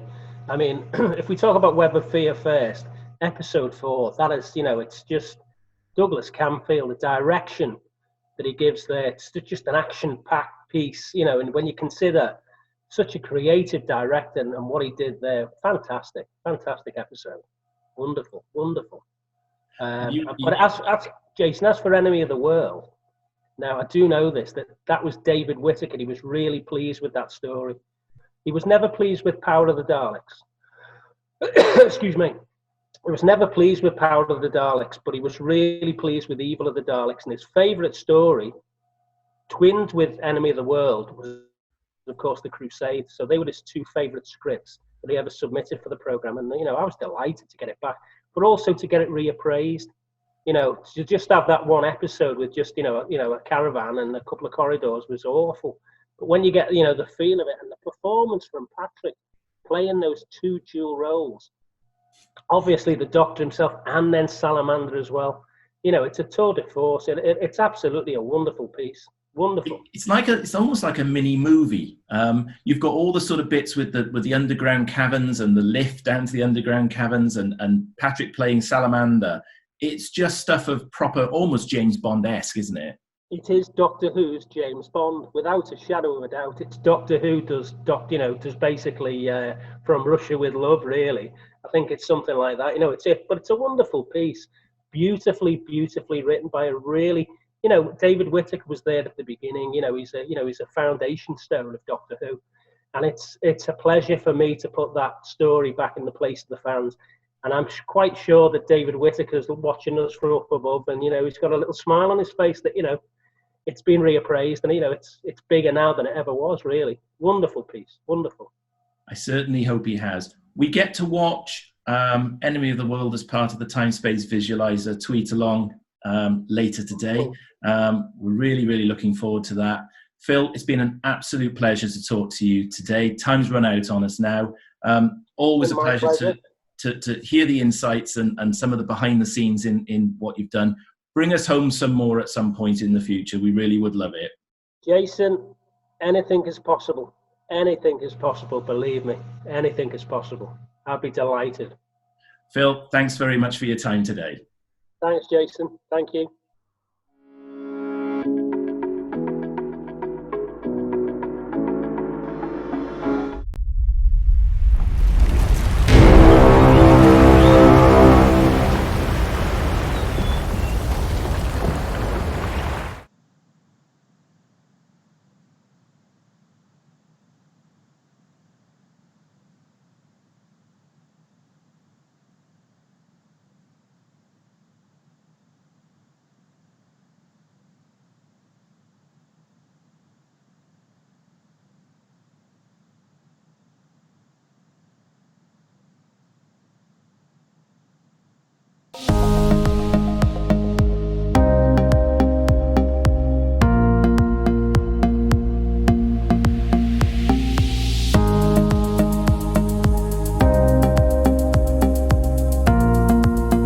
Hello, is this thing switched on? What missing episodes would I love to see? Well, all of them really. The story I would most like found out of the old black and white Doctor Who stories is Marco Polo. Marco Polo. Marco Polo. Marco Polo. I would like to see the Savages return. I think for me it would have to be the Savages. Savages. Now, whilst it might not be everyone's first choice, I think it'd be great to see Stephen's final story. I'd love to see Stephen get a proper farewell. The crew were still finding their feet. William Hartnell was coming into the role. And I think Marco Polo was where the whole sort of thing came together. People who've worked on it have said the sets were absolutely amazing, and it is one of the stories that quite a few of the actors that worked on it would also like to see. It's directed by MORRIS mostly. Written by John Crocker. Fantastic cast. Fantom crew. What about the massacre? Yeah, we could have the massacre. I think it'd have to be the massacre. And have William Hartnell in Massacre. That I would love to see. The Power of Daleks. It'd have to be the Power of the Daleks. Power of the Daleks. It was the thing that terrified me as a child of 6. Perhaps a Daleks master plan. I would like to see Dalek Master Plan return. The Web of Fear, because I love that one episode, episode 1 that had survived. It was so atmospheric. It was like the opening of a Hammer horror movie. And then, of course, this happened. Way. Plus, it's a great yarn, a good story. It's the invasion. I'd love to see the missing episodes of the invasion, especially that bit at the beginning when it's all invisible. I would like them to recover the invasion because you get Cybermen and Zoe. Sure, the answer's got to be Fury from the Deep. I mean, I know it's being animated later this year, but it's one of the all-time greats. The Wheel in Space, you get Cybermen and you get Zoe. The missing episode I really want to be back in the archives is, wait for it and don't kill me, it's the Space Pirates. I'll tell you why. The Season 5 team at the top of their game, Victoria's last story, the Sonic Screwdriver's first story. It's the only debut story for a Doctor that we haven't got, and it's the only one that obviously I haven't seen and many others haven't seen. I love the historical stories, and it would be so great to see William Hartnell playing another role as well as the Doctor. I said, that bloke who wrote The Space Pirates, or to give it its full name, Doctor Who and the Exciting Adventure in a Cupboard. I never lived it down once they told me it was Robert Holmes. I don't know. Oh, no, actually, changed my mind. It would be nice to see it, especially before we all get too old and deaf. Just wish I could see the rest of it.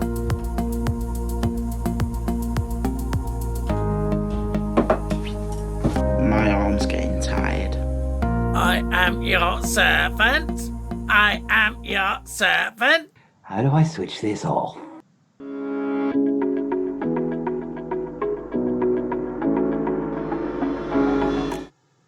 Right, for those of you that can't lip read, I said if you've enjoyed this afternoon, please pop along to the Fantom Publishing website as we have a selection of themed offers at 50% off. So now we're going to go straight back to the social media hub. Hello.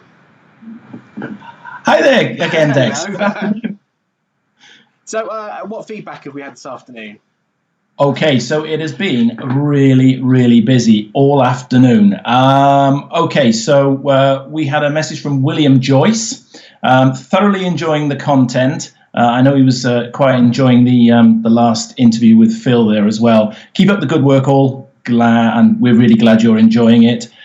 We had Chuck Foster. Interesting comment from him actually during the Phil interview. That he still looks out for film sellers when he goes to car boot sales. I would say actually keep that up because you never quite know what you're going to find there. During the Toby Hadoke piece, Doctor Whom had the best comment, I think, out of all the cooking-related Doctor Who episode titles that were coming up. Definitely Eggs of Destruction, which I found quite... I did like that one, actually. And Matthew Holzman, actually, for me, he's made me laugh a lot this afternoon. So apparently, Dex, you and I, when we're doing these bits in between things here, it feels so much like a Saturday morning kids magazine show, and he absolutely loves that. The question is, am I Philip Schofield to your Sarah Green, or are you Jamie Theakston to my Emma Willis? Is that the right way around? I'm preferring not to answer that. Well, I've got one question for you. Did your Dalek shrink in the wash this week? Yes. Yeah, I've redecorated. I hope you like it. Lovely. There's one thing, last thing I need you to do, and that's to announce the competition winner. Yes, indeed. Okay, now then, before I announce the competition winner, I don't know that we know what the prize is just yet. Well, we've got a selection of autographs from a few of the people that you've seen this afternoon. So we've got a nice little autograph bundle to send off to the winner. Okay, and that winner is Paul Devine. Well done, Paul. If you drop us an email and let us know your address, we'll get that off to you this week. So, without further ado, let's go to our star interview of this afternoon with Peter Purves. The following sequence was assembled from material of varying quality. Okay, and we're off.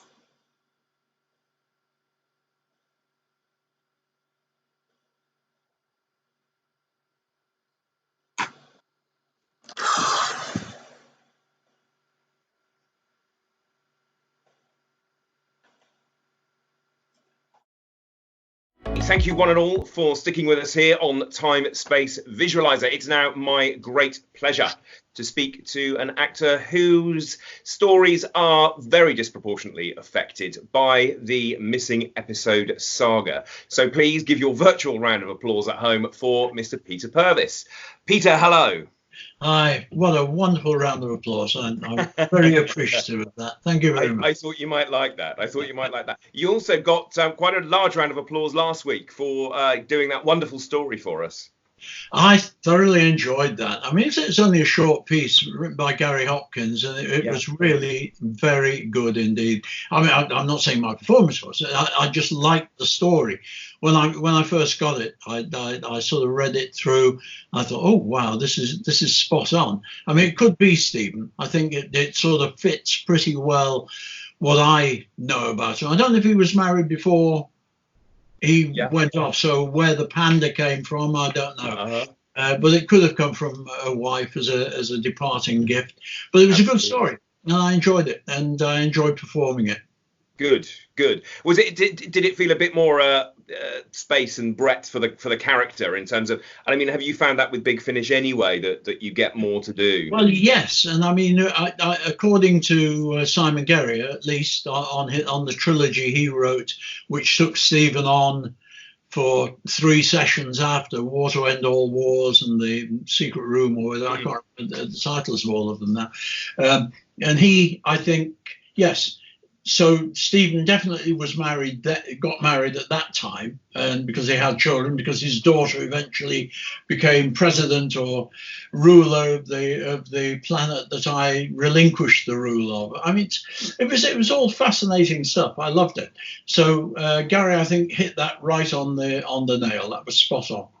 Good, and everyone loved it. And your performance, whatever you may or may not think of it, we loved it. So thank you very much. I'm flattered. Thank you very much. You can say all the nice things you like. As I said at the top, your episodes are rather disproportionately affected by the number of missing stories that we have. And I mean, if we go from the top of your missing, we've got Galaxy 4, for which there's only one episode anyway. I mean, what did you make of Galaxy 4 as a story? Well, you know the background to it. I did not like it when I got the script. I was so disappointed with it because it wasn't written for Stephen. It had been written originally for Jacqueline Hill, and as a vehicle for her, and I had to play her part. Because, I mean, the story, that particular story was passed and okayed, and so that was what they were going to make. And the fact that Jackie and Russ had left and I'd taken over, and our dear writer William Ems had not been told until later and had to adapt his script somehow. So he had to keep the same story, but he had to give the part to me. It made Stephen a bit weak, and so I didn't like playing it. And it was a bad start because John Wiles had just taken over as producer. Verity had, she'd gone, and the original story editor who had written Stephen originally and told me what he was and gave me the background to the character and everything. There was no sign of it in that story, and I found that very disappointing. So I fell out with John Wiles over that right at the very beginning. Not an auspicious start. Oh, blimey. And of course, the Chumblies trundling about everywhere. Quite a distraction, I think. Well, yes. I mean, if you work, I mean, they're wheeled inside, and it takes all the magic away, doesn't it? But yeah, I mean, they were quite cute. I think it was rather hoped that they might be a substitute for the Daleks and could come back in the future, but no, they weren't interesting enough. It's a bit like the monoids from The Chase. They were not the monoids. What were they called? Mechanoids. The mechanoids, yeah. And they were considered, they might be something. Of course, they had the disastrous final battle with the Daleks and lost on the planet that I managed to escape from with the Doctor. Yeah, it's fascinating how it all evolves, but that Galaxy 4 story, no, I didn't like it much. I thoroughly enjoyed working on it because it was Well, it was the girls were great. I mean, there were 4 beautiful girls there. Yes. And I always liked working in the company of very pretty girls, so that was nice. But the character was not there for Stephen. And so I was very disappointed with that. And when the one episode was found, what was it, 5 years ago? Yeah, something like that. Yeah, maybe longer. I can't remember. I was happier with it then than I've been before. Okay. Because I thought I did okay. I thought I performed it okay, and I thought the story held up well. It was rather silly. I mean, there were things in the one noticed that at the time we just accepted. But I mean, there was a gate comes down that stops the Doctor and Vicky going through it. Well, Vicky could have got through any of the gaps in it because it was a flimsy piece of thing. And in fact, it wobbled so badly, I think they could have blown it over if they'd really tried. So, I mean, there are things like that weren't very good. A couple of really not great shots. But, I mean, everyone was working as live, and everyone has to get it right. It's not just the actors who have to get it right. Yeah, of course. The director has to have picked the right shots. I mean, Derek Martin has had a bad time with that. The first 2 episodes, he had to stop tape. And as you know from the interview with Chris Barry on Saturday, when he and Terence Dix were there, it was almost a criminal offence for the director to have to retake. Of course. And we had to stop tape twice because his cameras got locked in each other's cables and sound couldn't get in. So, I mean, we had to stop to reset it.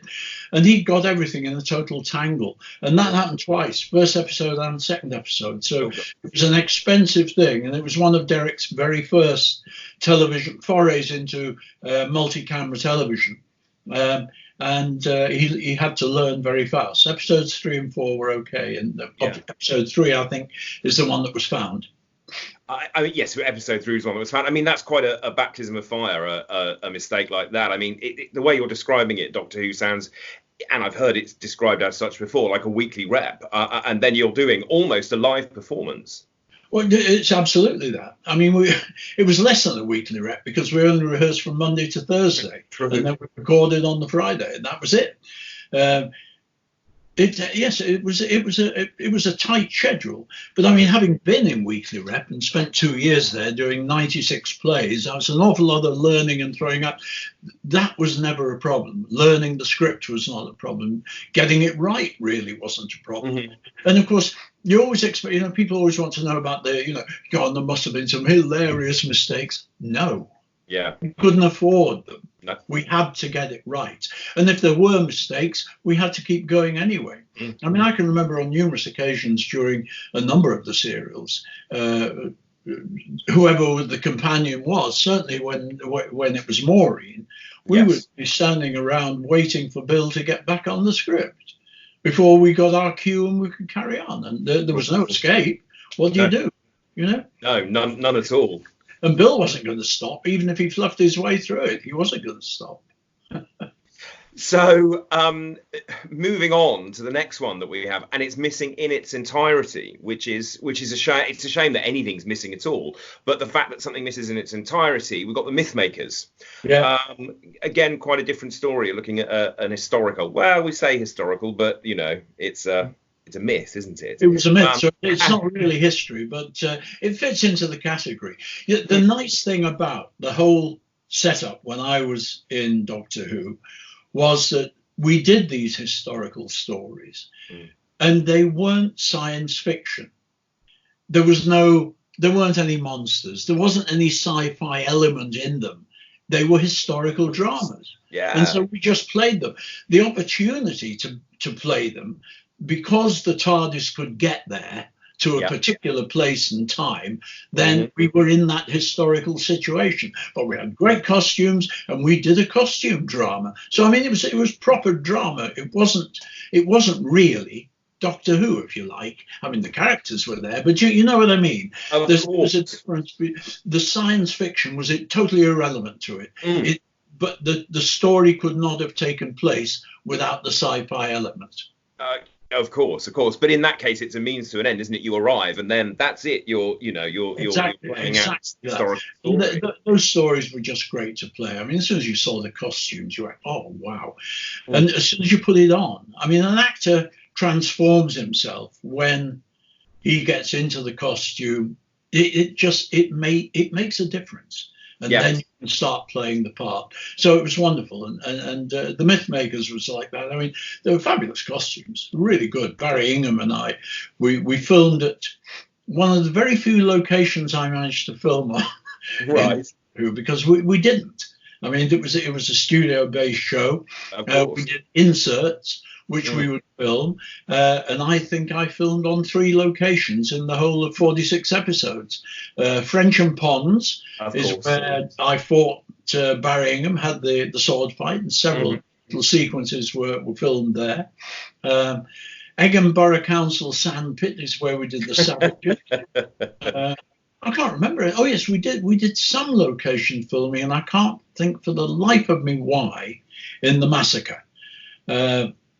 Because I know we did that because Tony Lego was the cameraman, and he was Paddy Russell's partner, who's the director, and they worked together on that. We filmed somewhere in Surrey, and I can't remember where or why.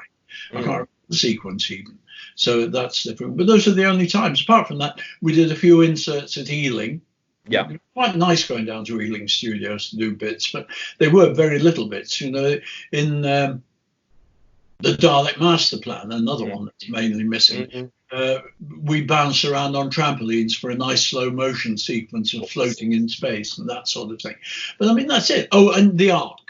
We did some filming there with the animals, or having the elephant and the snakes and the stuff in the jungle. That was all tickling. But apart from that, everything was studio based. Yeah. You mentioned the historical and the costumes and those sorts of things. And I mean, that's something the BBC always did and still does excel at. I think it was Daphne Dare who was the costume designer for the show. But I mean, she got it absolutely right. And those costumes were stunning. Thanks to Clayton Hickman's colorization of my favourite photograph of all of the pictures, me and Bill in the tavern in the Massacre. And Clayton Hickman did this wonderful colorization. I asked him to, actually. I'd seen him. He coloured a press photograph, actually, in black. It had never been in colour, in black and white, of me, Bill, and Maureen looking over a rock in the Time Meddler. And he coloured that. And I thought, oh, that's clever. Could you do my favourite picture, please? And he asked for an indication of the colours. Yeah. And I told him precisely what it was, sort of slightly orangey red, or a sparkly, a nice muted red, but it had an edge to it. And I mentioned the blue tie that Bill wore, and he came up with that fabulous colorization. So thanks to that, people can actually now see just how good the costumes were. But I can't tell you how good the others were. You know, when we were doing the scenes in the tavern with a great cast. I'm jumping ahead, aren't I? I'm going to that's fine. That's fine. So, I mean, it was fabulous. And of course, where we started was talking with the Mythmakers. That was terrific. One of the costumes on that, which is really quite amusing, I suppose. You ever see Carry On Cleo? Oh, yes. Well, Francis DeWolf, who played the ship's captain in Carry On Cleo. Yes. He played Agamemnon in The Mythmakers. The Mythmakers, yeah. Same costume. He wore the same costume. Now, I never realised that. Yeah. How wonderful. It's the identical costume. It was his costume in Carry On Cleo, and he wore it on Doctor Who. So it got a double airing. That's good. It's always, recycling and reusing is what it's all about. As mentioned, we were talking about the historical things having, being a good thing to act. We had this terrific cast. We've got Max Adrian, who was just a wonderful man and a beautiful actor. I mean, he was just so good.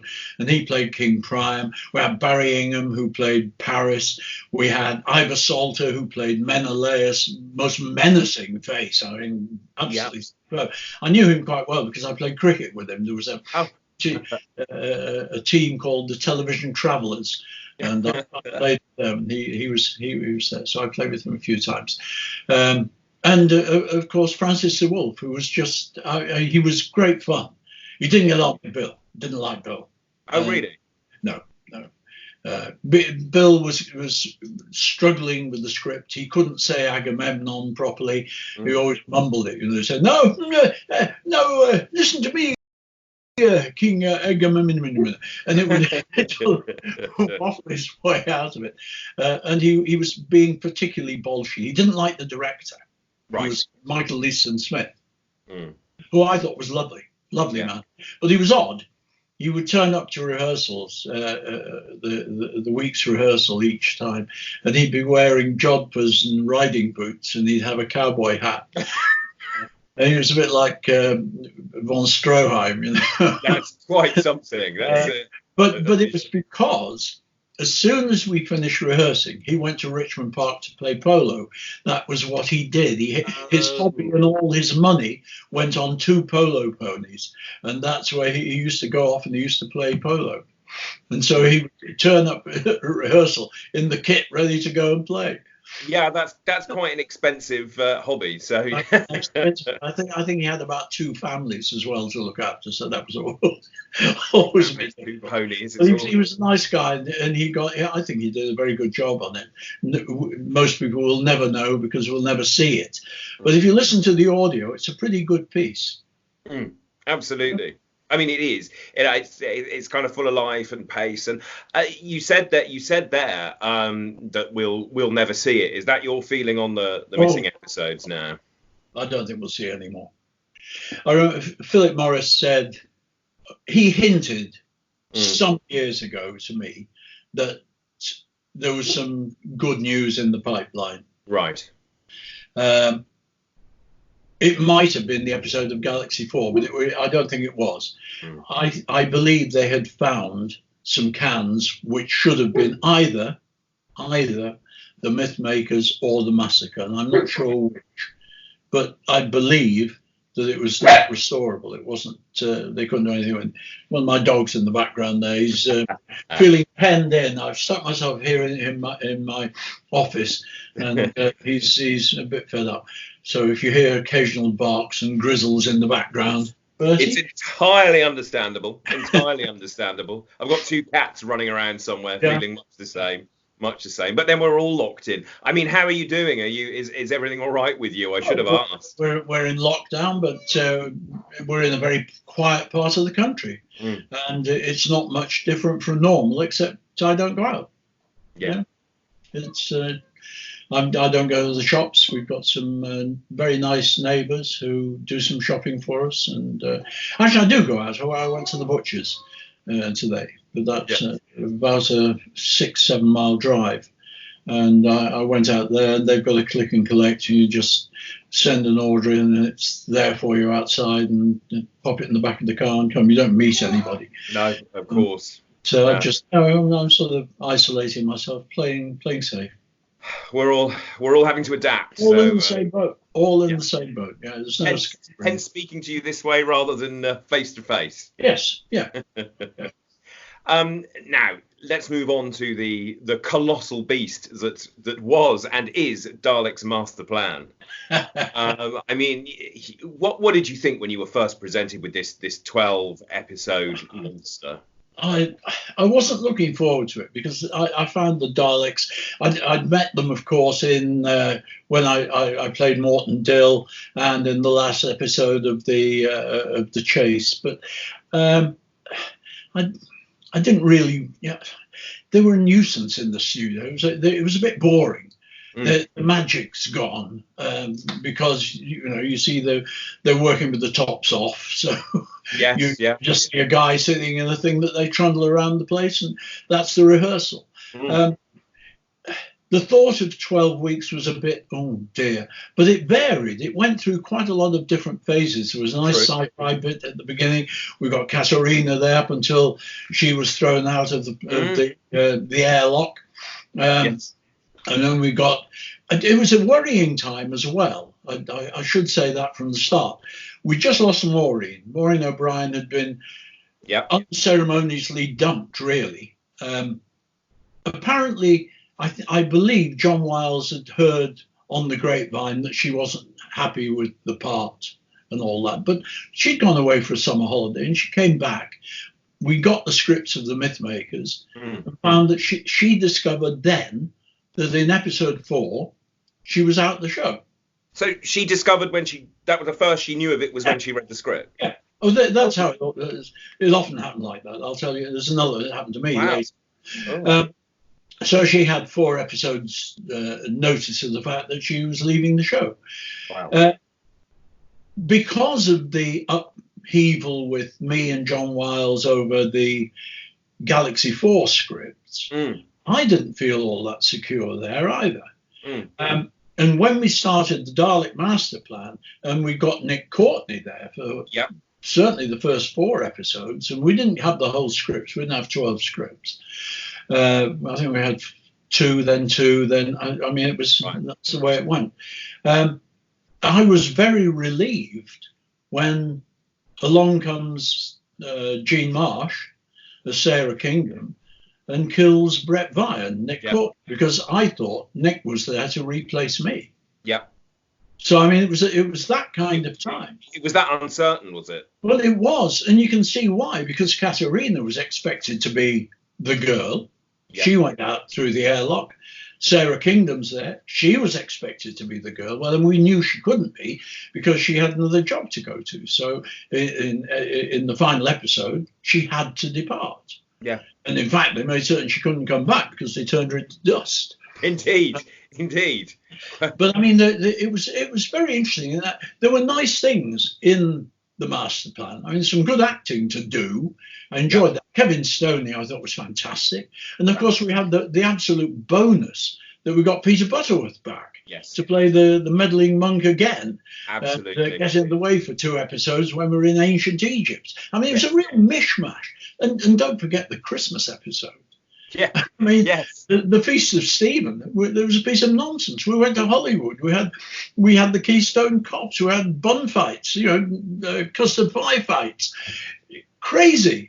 And at the end, Bill breaks the 4th wall and says, "Merry Christmas to all our viewers." I mean, it's madness, absolute madness. But I mean, we couldn't see that coming. That just happened. Yes. Yeah. Apparently, that's the least likely of all Doctor Who episodes to turn up because it was never sold. It was never sold anywhere. It was never sold anywhere. I'll tell you something else about it. I thought nothing of mine was ever sold anywhere, so they should have still had it in cans, nicely stored, because like the telecine when they wiped the tapes. No. I was never aware that we sold them anywhere because I didn't receive 1 royalty ever in the time I was in the show. And it was a long time afterwards, maybe in the 90s, that I first got a royalty for something like the Ark. Wow. Don't tell me that they didn't sell them. They did, but they never paid money. Good grief. That's quite something. I've never taken that up, but I think that we were cheated. That certainly sounds that way. way. Know that they were being sold around the world. And I doubt they were sold around the world. I think they sold them to the public broadcasting channel, PBS in the States.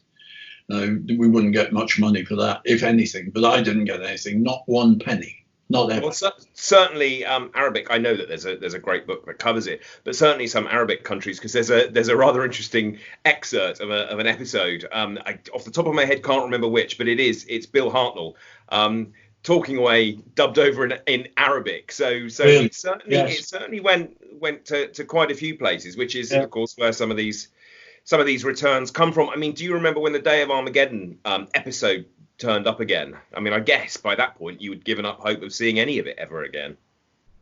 Sorry, which was Dave Armageddon? From the Daleks master plan. It's the one that turned up most recently from that. But I mean, that said, we're only left with episodes 2, 5, and 10 anyway. Yes. Yeah. You know, like you say, I've never seen it. That one. Worth a watch. Worth a watch. And you talked about colorizing earlier. I know that a little team have got together, and that's now. Is that the one that they've colorized? They've colorized in full color. I was going to go to a showing of that this month, but that's gone. It was being shown as a charity thing to raise money for the previous disaster, which were the fires in Australia. Absolutely. I was due to be there myself, so I would have seen you there. Fingers crossed. That would have been very nice. Fingers crossed it'll be a postponement and we can see it then. Yeah. So that's the Daleks master plan. We talked about the massacre, all four episodes missing, which is a shame given what you've said about the historicals and the costumes, that we don't have that beautiful visual record of those episodes anymore. Yeah. And in fact, my memory of it is it's a bit scant, really. I don't have a strong memory of us doing it. I know it now because I mean, all these things came back to me when Mark Ayres asked me to do the commentaries on the BBC audio collection. Yes. Has all of the original soundtracks recorded by our friend whose name escapes me in Croydon, who stuck a microphone in front of an old television set and recorded all of the audio. So, I mean, none of it would exist if it wasn't for him. And when Mark asked me to do those, I was listening to scripts that I hadn't heard in 40 years, 35 years when we did those. And it was all new to me. I thought, what? Of course. Did we do that? I don't remember. I mean, that was what it was. The massacre, I thought, was absolutely fabulous. I've always liked it. I know I enjoyed performing it. I know that I had a pretty substantive role in it because it was written very much as a vehicle for me. I mean, there's some good stories about that because John Lucarotti, who came up with the idea and had the script commissioned, that script is not what went on the screen. The script that was actually filmed was largely written by Donald Tosh. Right. He was the story editor. He rewrote it because basically it couldn't be filmed. Now, it couldn't be filmed for a number of reasons. And there was certainly a certain amount of acrimony between Donald and John Lucarotti about it. But John also wrote the novelization of it, which I've recorded. Which is fascinating because it is so different from the audio that goes out. But there's in the book, there's all these under subterranean passages in Paris where dog carts get raced along like chariots doing various bits. I mean, all sorts of stuff. Which we couldn't have filmed that. That was just possible back in the day with the technology that we had and the limited budget. It just couldn't have been done. They made up for it with fabulous costumes and great actors. We had Leonard Sachs there, Andre Morel, Eric Thompson, Christopher Tranchell, Annette Robertson. Yeah. I mean, it was a really good piece. And of course, there's another example of someone coming out, as being the next girl. Everyone would have thought Annette was going to be it. Yeah. She did four episodes, but at the end, no, it couldn't be her. And they brought in Dodo. They brought in Jackie Lane. Mm-hmm. So it was thinking about it that way. It really was an insecure year of my life. Once I had a secure job for a year, well, I didn't know it was secure. I did have that job for a year. It was a very insecure time. You always thought the writing was on the wall and you were going to be thrown out. It sounds pretty unsettling from where I'm standing, I have to say. Talking of costumes and colours and all sorts, this next story that has 3 episodes missing, The Celestial Toymaker, we have at least the benefit of this, that we have some wonderful colour behind the scenes photographs, which gives a real feel for the thing. Well, it was great. I mean, that was a terrific story, a great script. Now, I didn't know at the time that Bill was on holiday because they were also experimenting on seeing could the show work without the Doctor. Right. And so it was written for me and Dodo to carry it through, playing the games with all these wonderful other characters that came along with the toy maker. And the costumes were sensational, absolutely sensational. Michael Goff's costume as the toy maker, oh, fantastic. My costume with that wonderful jersey, which I absolutely hated. I didn't think Dodo's costume was all that good either, for that matter. But red and black with it, yes. Yes, with red. But the other costumes, the Billy Bunter character, the clowns, the cook, the King and Queen of Hearts. I mean, it was wonderful. It was very colourful. And those games were terrific. I don't think something like the Crystal Maze would have happened if it hadn't been for the Celestial Toy Maker. And I know that my colleague from Blue Peter, Leslie Judd, did a series, which I can't remember what it was called now, but it was people doing those games. The adventure game. The adventure game. There you go. That's it. Yeah. And that yeah, came very off. similar. Absolutely. Yeah. But it was good fun to play. And we had the parts. Jackie and I had great parts to play, and the games were good. I believed in the games.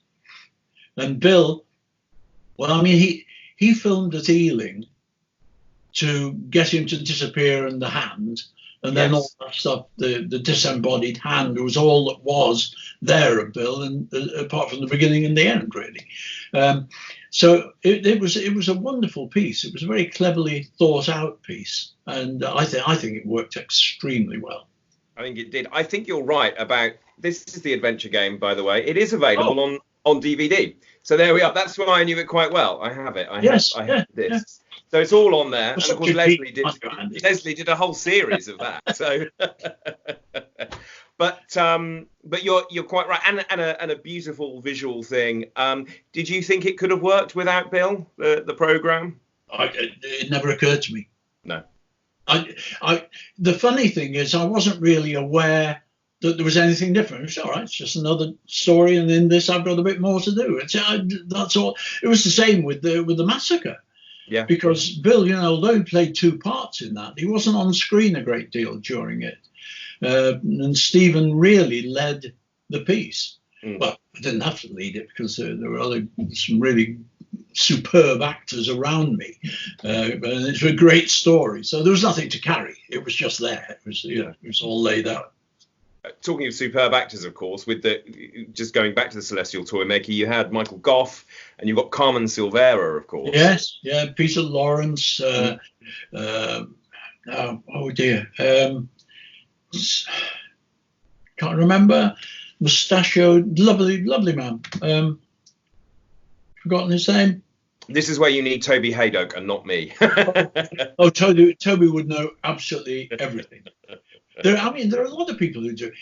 When I first went to a convention, people were asking me questions about various bits of script, and I hadn't a clue.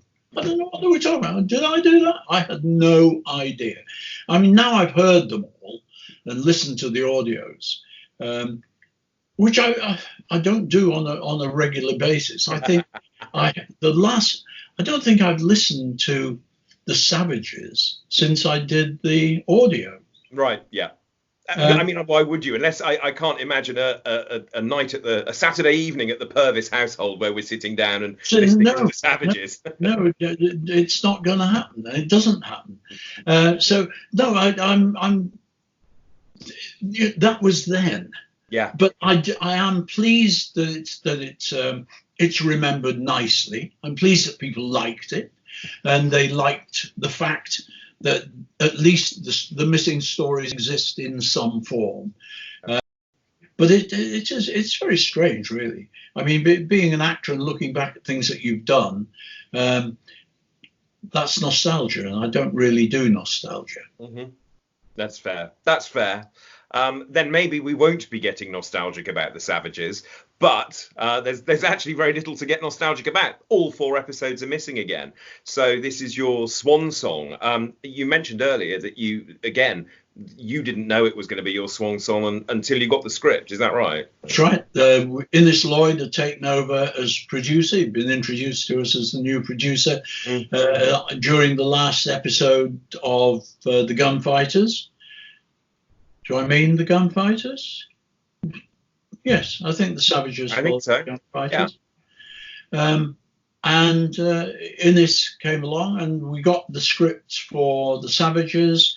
And he said, "Oh, you'll see in episode 4 that we leave you on a planet. I'm afraid we're not renewing your contract." And that was it. That was it. I think that was slightly kinder than what they did to Jackie. Because Jackie went without even a proper exit. Yeah. That's not really the way you. It's not the way you treat your actors. What I mean, we talked about a brief bit of location filming for the Savages. Yes, Eggenborough Council Sandpit, wonderful location. Wonderful location. Do you have director? Yeah. Good. Do you have much in the way of memories of? I mean, the story-wise, it's like you say, you've not heard this in a long time. Did you feel it was a fitting end for Stephen? Oh yes. In retrospect, yes. I was very, very annoyed, very upset. Yeah. That it just came to an end like that, and no reason given. I mean, it wasn't a question you're no good in the show. No one ever said that sorry, you're not really up for it, you're not good enough. That wasn't the reason. They just wanted a change. Innes Lloyd gave the rather feeble reason that companions are only going to stay with the Doctor for 1 year. Yeah. Well, all right, I stayed for a year. Nobody else did, apart from, I think, Michael Craze and Anakah may have. Mm-hmm. May have. But then along came Fraser and stayed for. I was going to say, I can't get rid of him. I think Fraser would probably still in it somewhere. Would you go back? I mean, would you go back to the program as it stands now? What, to play an old Stephen? Yeah. Oh yeah, I'd love that. I'd love that. I would. We need to have we need BBC. Listen to us. We need Stephen back. I said it to Stephen Moffat when we met at the BFI in Cardiff to see the episode of Galaxy 4 when that was rediscovered, and also one of Fraser's episodes as well. And I said, I think there could be a really good story in there. Mm-hmm. Stephen Moffat, I don't think he knows I exist. Moffat. However, but it's not there, so it doesn't matter. Oh, this is true. And bringing it bang up to date, although you weren't involved in the production itself, I know that you've been quite the champion and cheerleader for the Mission to the Unknown remake by UClan that happened last year. Yes, I people think I was heavily involved in this. I wasn't. No. Andrew Ireland, who directed it, got in touch with me to say it was happening, and would I be interested in seeing what they were doing. Mm-hmm. I'd be absolutely thrilled. So he invited me to go up to Preston, to the university, and to be there on the day of the when they shot they did the first bit of shooting for it. Okay. It was a 3-day shoot was planned for it. And so I jumped at that. I thought that was terrific. And on the train going up from up to Preston, I tweeted the fact that the following day I was going to have something that was going to interest Doctor Who fans considerably. I remember it well. That's been missing for a long time. They would like to hear some news about it. And that Twitter went potty. And so the following day, I was able to announce what it was, as well as it was announced on television and everything. So there was a big splurge with it. So I saw that being done, and I thought it was superb. I mean, I walked into, shown all the studio props. I was shown the Varga plants, and the original drawings that they have. That's all they had to go on, plus the audio. which we've been talking about the audio. They had the audio for it. So they knew how it should time. They know what the script was because they had the script. They knew what it should look like from the original photographs and drawings of the set and bits, and they recreated it. When Edward de Souza walked into the studio where the rocket ship was in the jungle, sorry, this chair's squeaking a bit, that's quite fun. When he walked into, he was almost tearful because he said, "That's it. That's it. It's exactly right." It was accurate. So for him, it was a trip back in time. Right. And I think Marco made a great fist of the character as well. Oh, yes. Played it very well. Andrew's direction was splendid. He had pretty good equipment, far better equipment than we had back in the day, but he didn't use it like it could be used. So he didn't try and update the way it was presented. He used the same techniques. Yeah. Back in the day, we didn't have zoom lenses. So if you wanted a close shot, and you got a nice wider shot here, and the next shot on the same camera is going to be a close shot, the cameraman's got to turn a turret, a handle on the side, which turns a turret, which puts a different lens there and gives him the closer shot. Or he wants to get in close, the camera has to move in. Physically push it in. So that was the way, that's how they shot it. Yeah. They did all the shots. They knew how long they should be. They have nothing to judge it by other than this is the set that they had. These are the words. This is what it looks like. Yeah. These are the right things. Now we'll shoot it. And I think he did a superb job on it, Andrew. And yes, well deserving of the praise it has had. Yeah, I'm absolutely right. Now he'll do the massacre. Fingers crossed. Fingers crossed. Peter, it's been absolutely wonderful to talk to you. I do hope that we get to chat face to face sometime soon, and this all comes to an end. Yes, that would be nice. That would be nice. I mean, if for nothing else, we meet the fans and we can sign some pictures for them, and it's a pleasurable occasion. But I've enjoyed this. I mean, it's very nice, and I'm sure that that possibly I've given some people a little bit of insight into what it was like and working on those lovely episodes that they're missing. It was a good time to work in television, the 60s, 70s, early 80s, before they got that sort of multitude of additional channels that haven't really improved the genre at all. There's still plenty of good television. There was plenty of good television then. Yeah. There's plenty now, but I don't think there's very much more good television. There's just more television. There's more space for advertising. There's more space for advertising, more space for more rubbish. Yeah. And the good television, it's still there. And we still find it, luckily. It's still, we still see it. But the proliferation of channels, I don't think was a particularly wonderful move. Nor do I. So to that end, and without meaning to sound as if I am contradicting you, I hope you are entirely wrong, and that all of your episodes turn up again somewhere. That would definitely be Christmas come early, particularly, of course, if the Feast of Stephen turns up. It would be the cake on the cherry, or the other way around, or the cake on the cake even. It would be fantastic. Absolutely right. Well, listen, thanks ever so much. It's been lovely to talk to you. Thank you. Thanks for joining us on Time Space Visualiser and in Time Space Visualiser fashion. Everybody at home, please give a huge round of applause for the brilliant Peter Purves. Thank you, Peter. Thanks, Andy. And thanks everyone for watching. Hope you enjoy the rest of it.